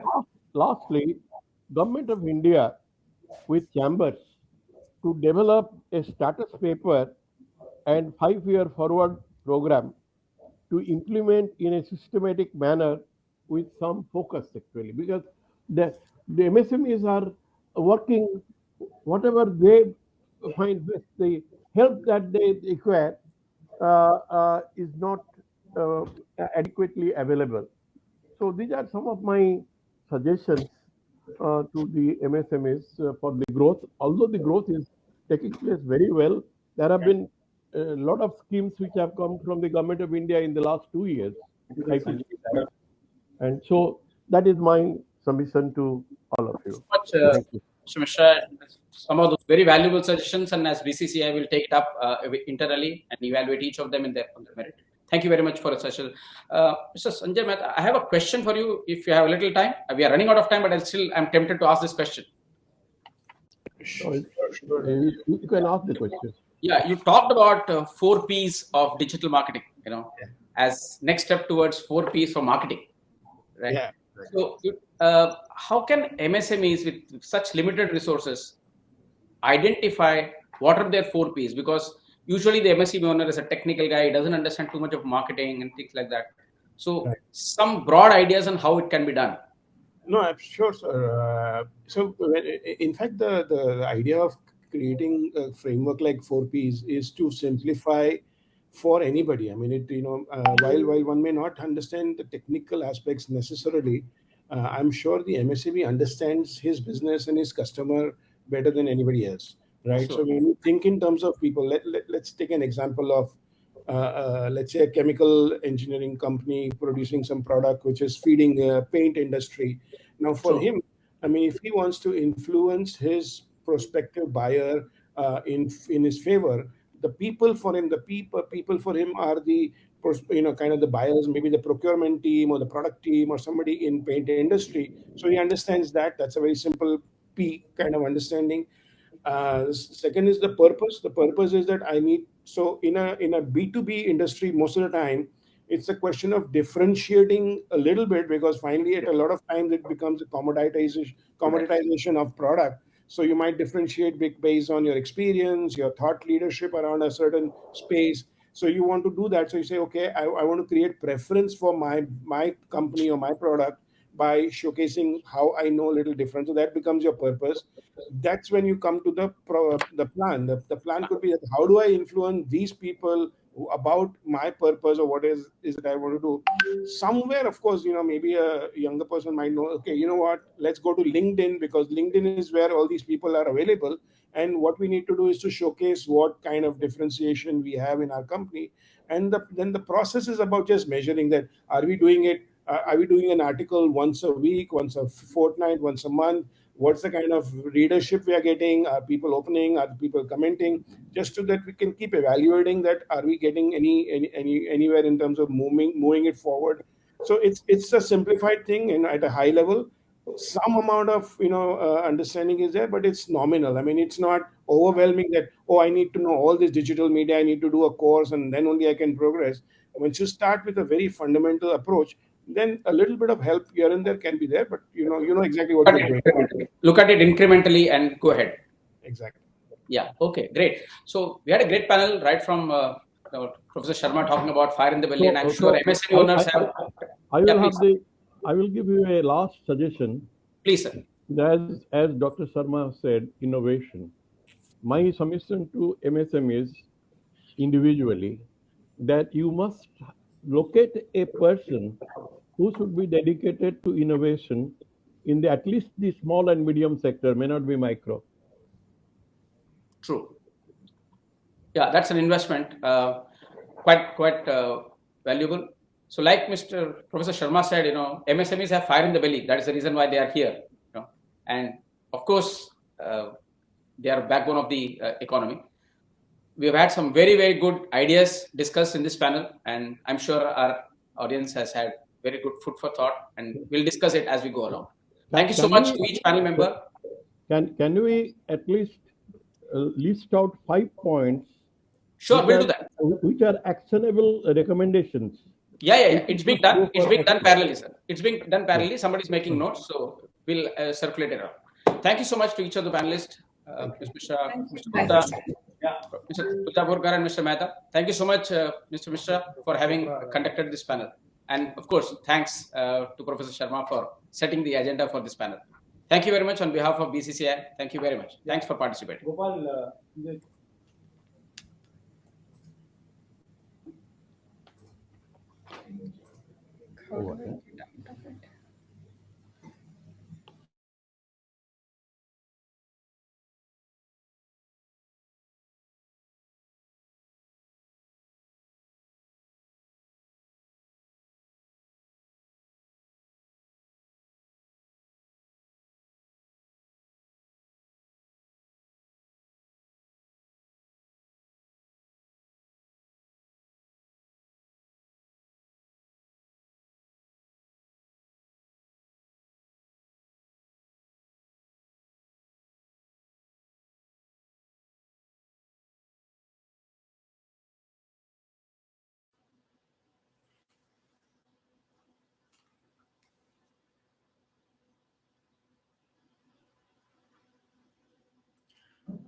A very good evening to all of y'all, and I'm here to give you a word of thanks on behalf of Bombay Chamber of Commerce to all the panel speakers and participants. I would like to express my gratitude to all of them for their presence and contribution to make this webinar a great success.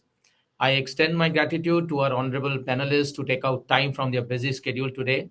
In the inaugural session, we had Ms. Anjali Bansal, President at Bombay Chambers of Commerce and Industry, who has set the tone for this conclave on empowering MSMEs on MSME focus area for our chamber and MSME clinic in process. Mr. Nilesh Shah, our soft-spoken MD at Kotak Mahindra and Senior Vice President of Bombay Chambers and Commerce of Industry today, about the post-COVID moving forward for MSMEs. And we also like to thank Sri Shiv Subramaniam Raman, Chairman MD SIDBI, who spoke about SIDBI's role and importance in bringing funds to the startup economy. So we like to really thank our keynote speaker, Mr. Nilesh Shah, Group President and MD of Kotak Mahindra, and the panel speaker, Mr. Mohan Deshpande, CFO Morde Foods Private Limited, on his compassionate advisory on compassionate grounds to MSME. Also to the panel speaker, Mr. Biju George K, CGM IDBI, for a very illuminating point of view. We also would like to thank our panel speaker, Mr. Shailesh Sheth, Advocate SPS Legal, for an amazing and exhaustive understanding about GST, especially the futuristic readiness of our MSMEs.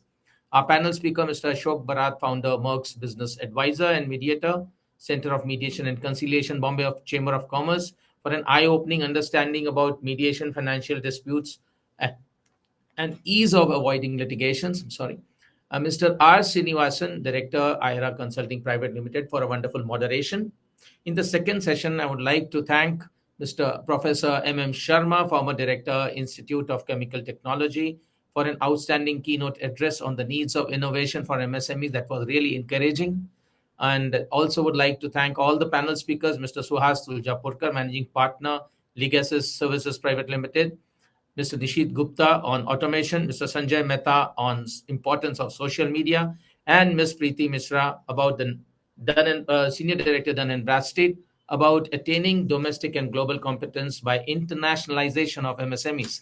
We also would like to thank our moderator, Mr. D.P. Mishra, Advisor Excel Industries Limited, to take it forward today. As we come close to the session of today's informative and successful session, it is my pleasure to further deliver a special thanks for arranging the same to Bombay Chamber of Commerce, to the Director General of Bombay Chamber of Commerce, Mr. Sandeep Khosla, Director MSME, Mr. Sunil Nair. Thanks to Stina Joy to present all of us so joyfully. Special thanks to our sponsors, SIDBI and NICEM, a Ziral platform management team for a glitch-free and smooth webinar.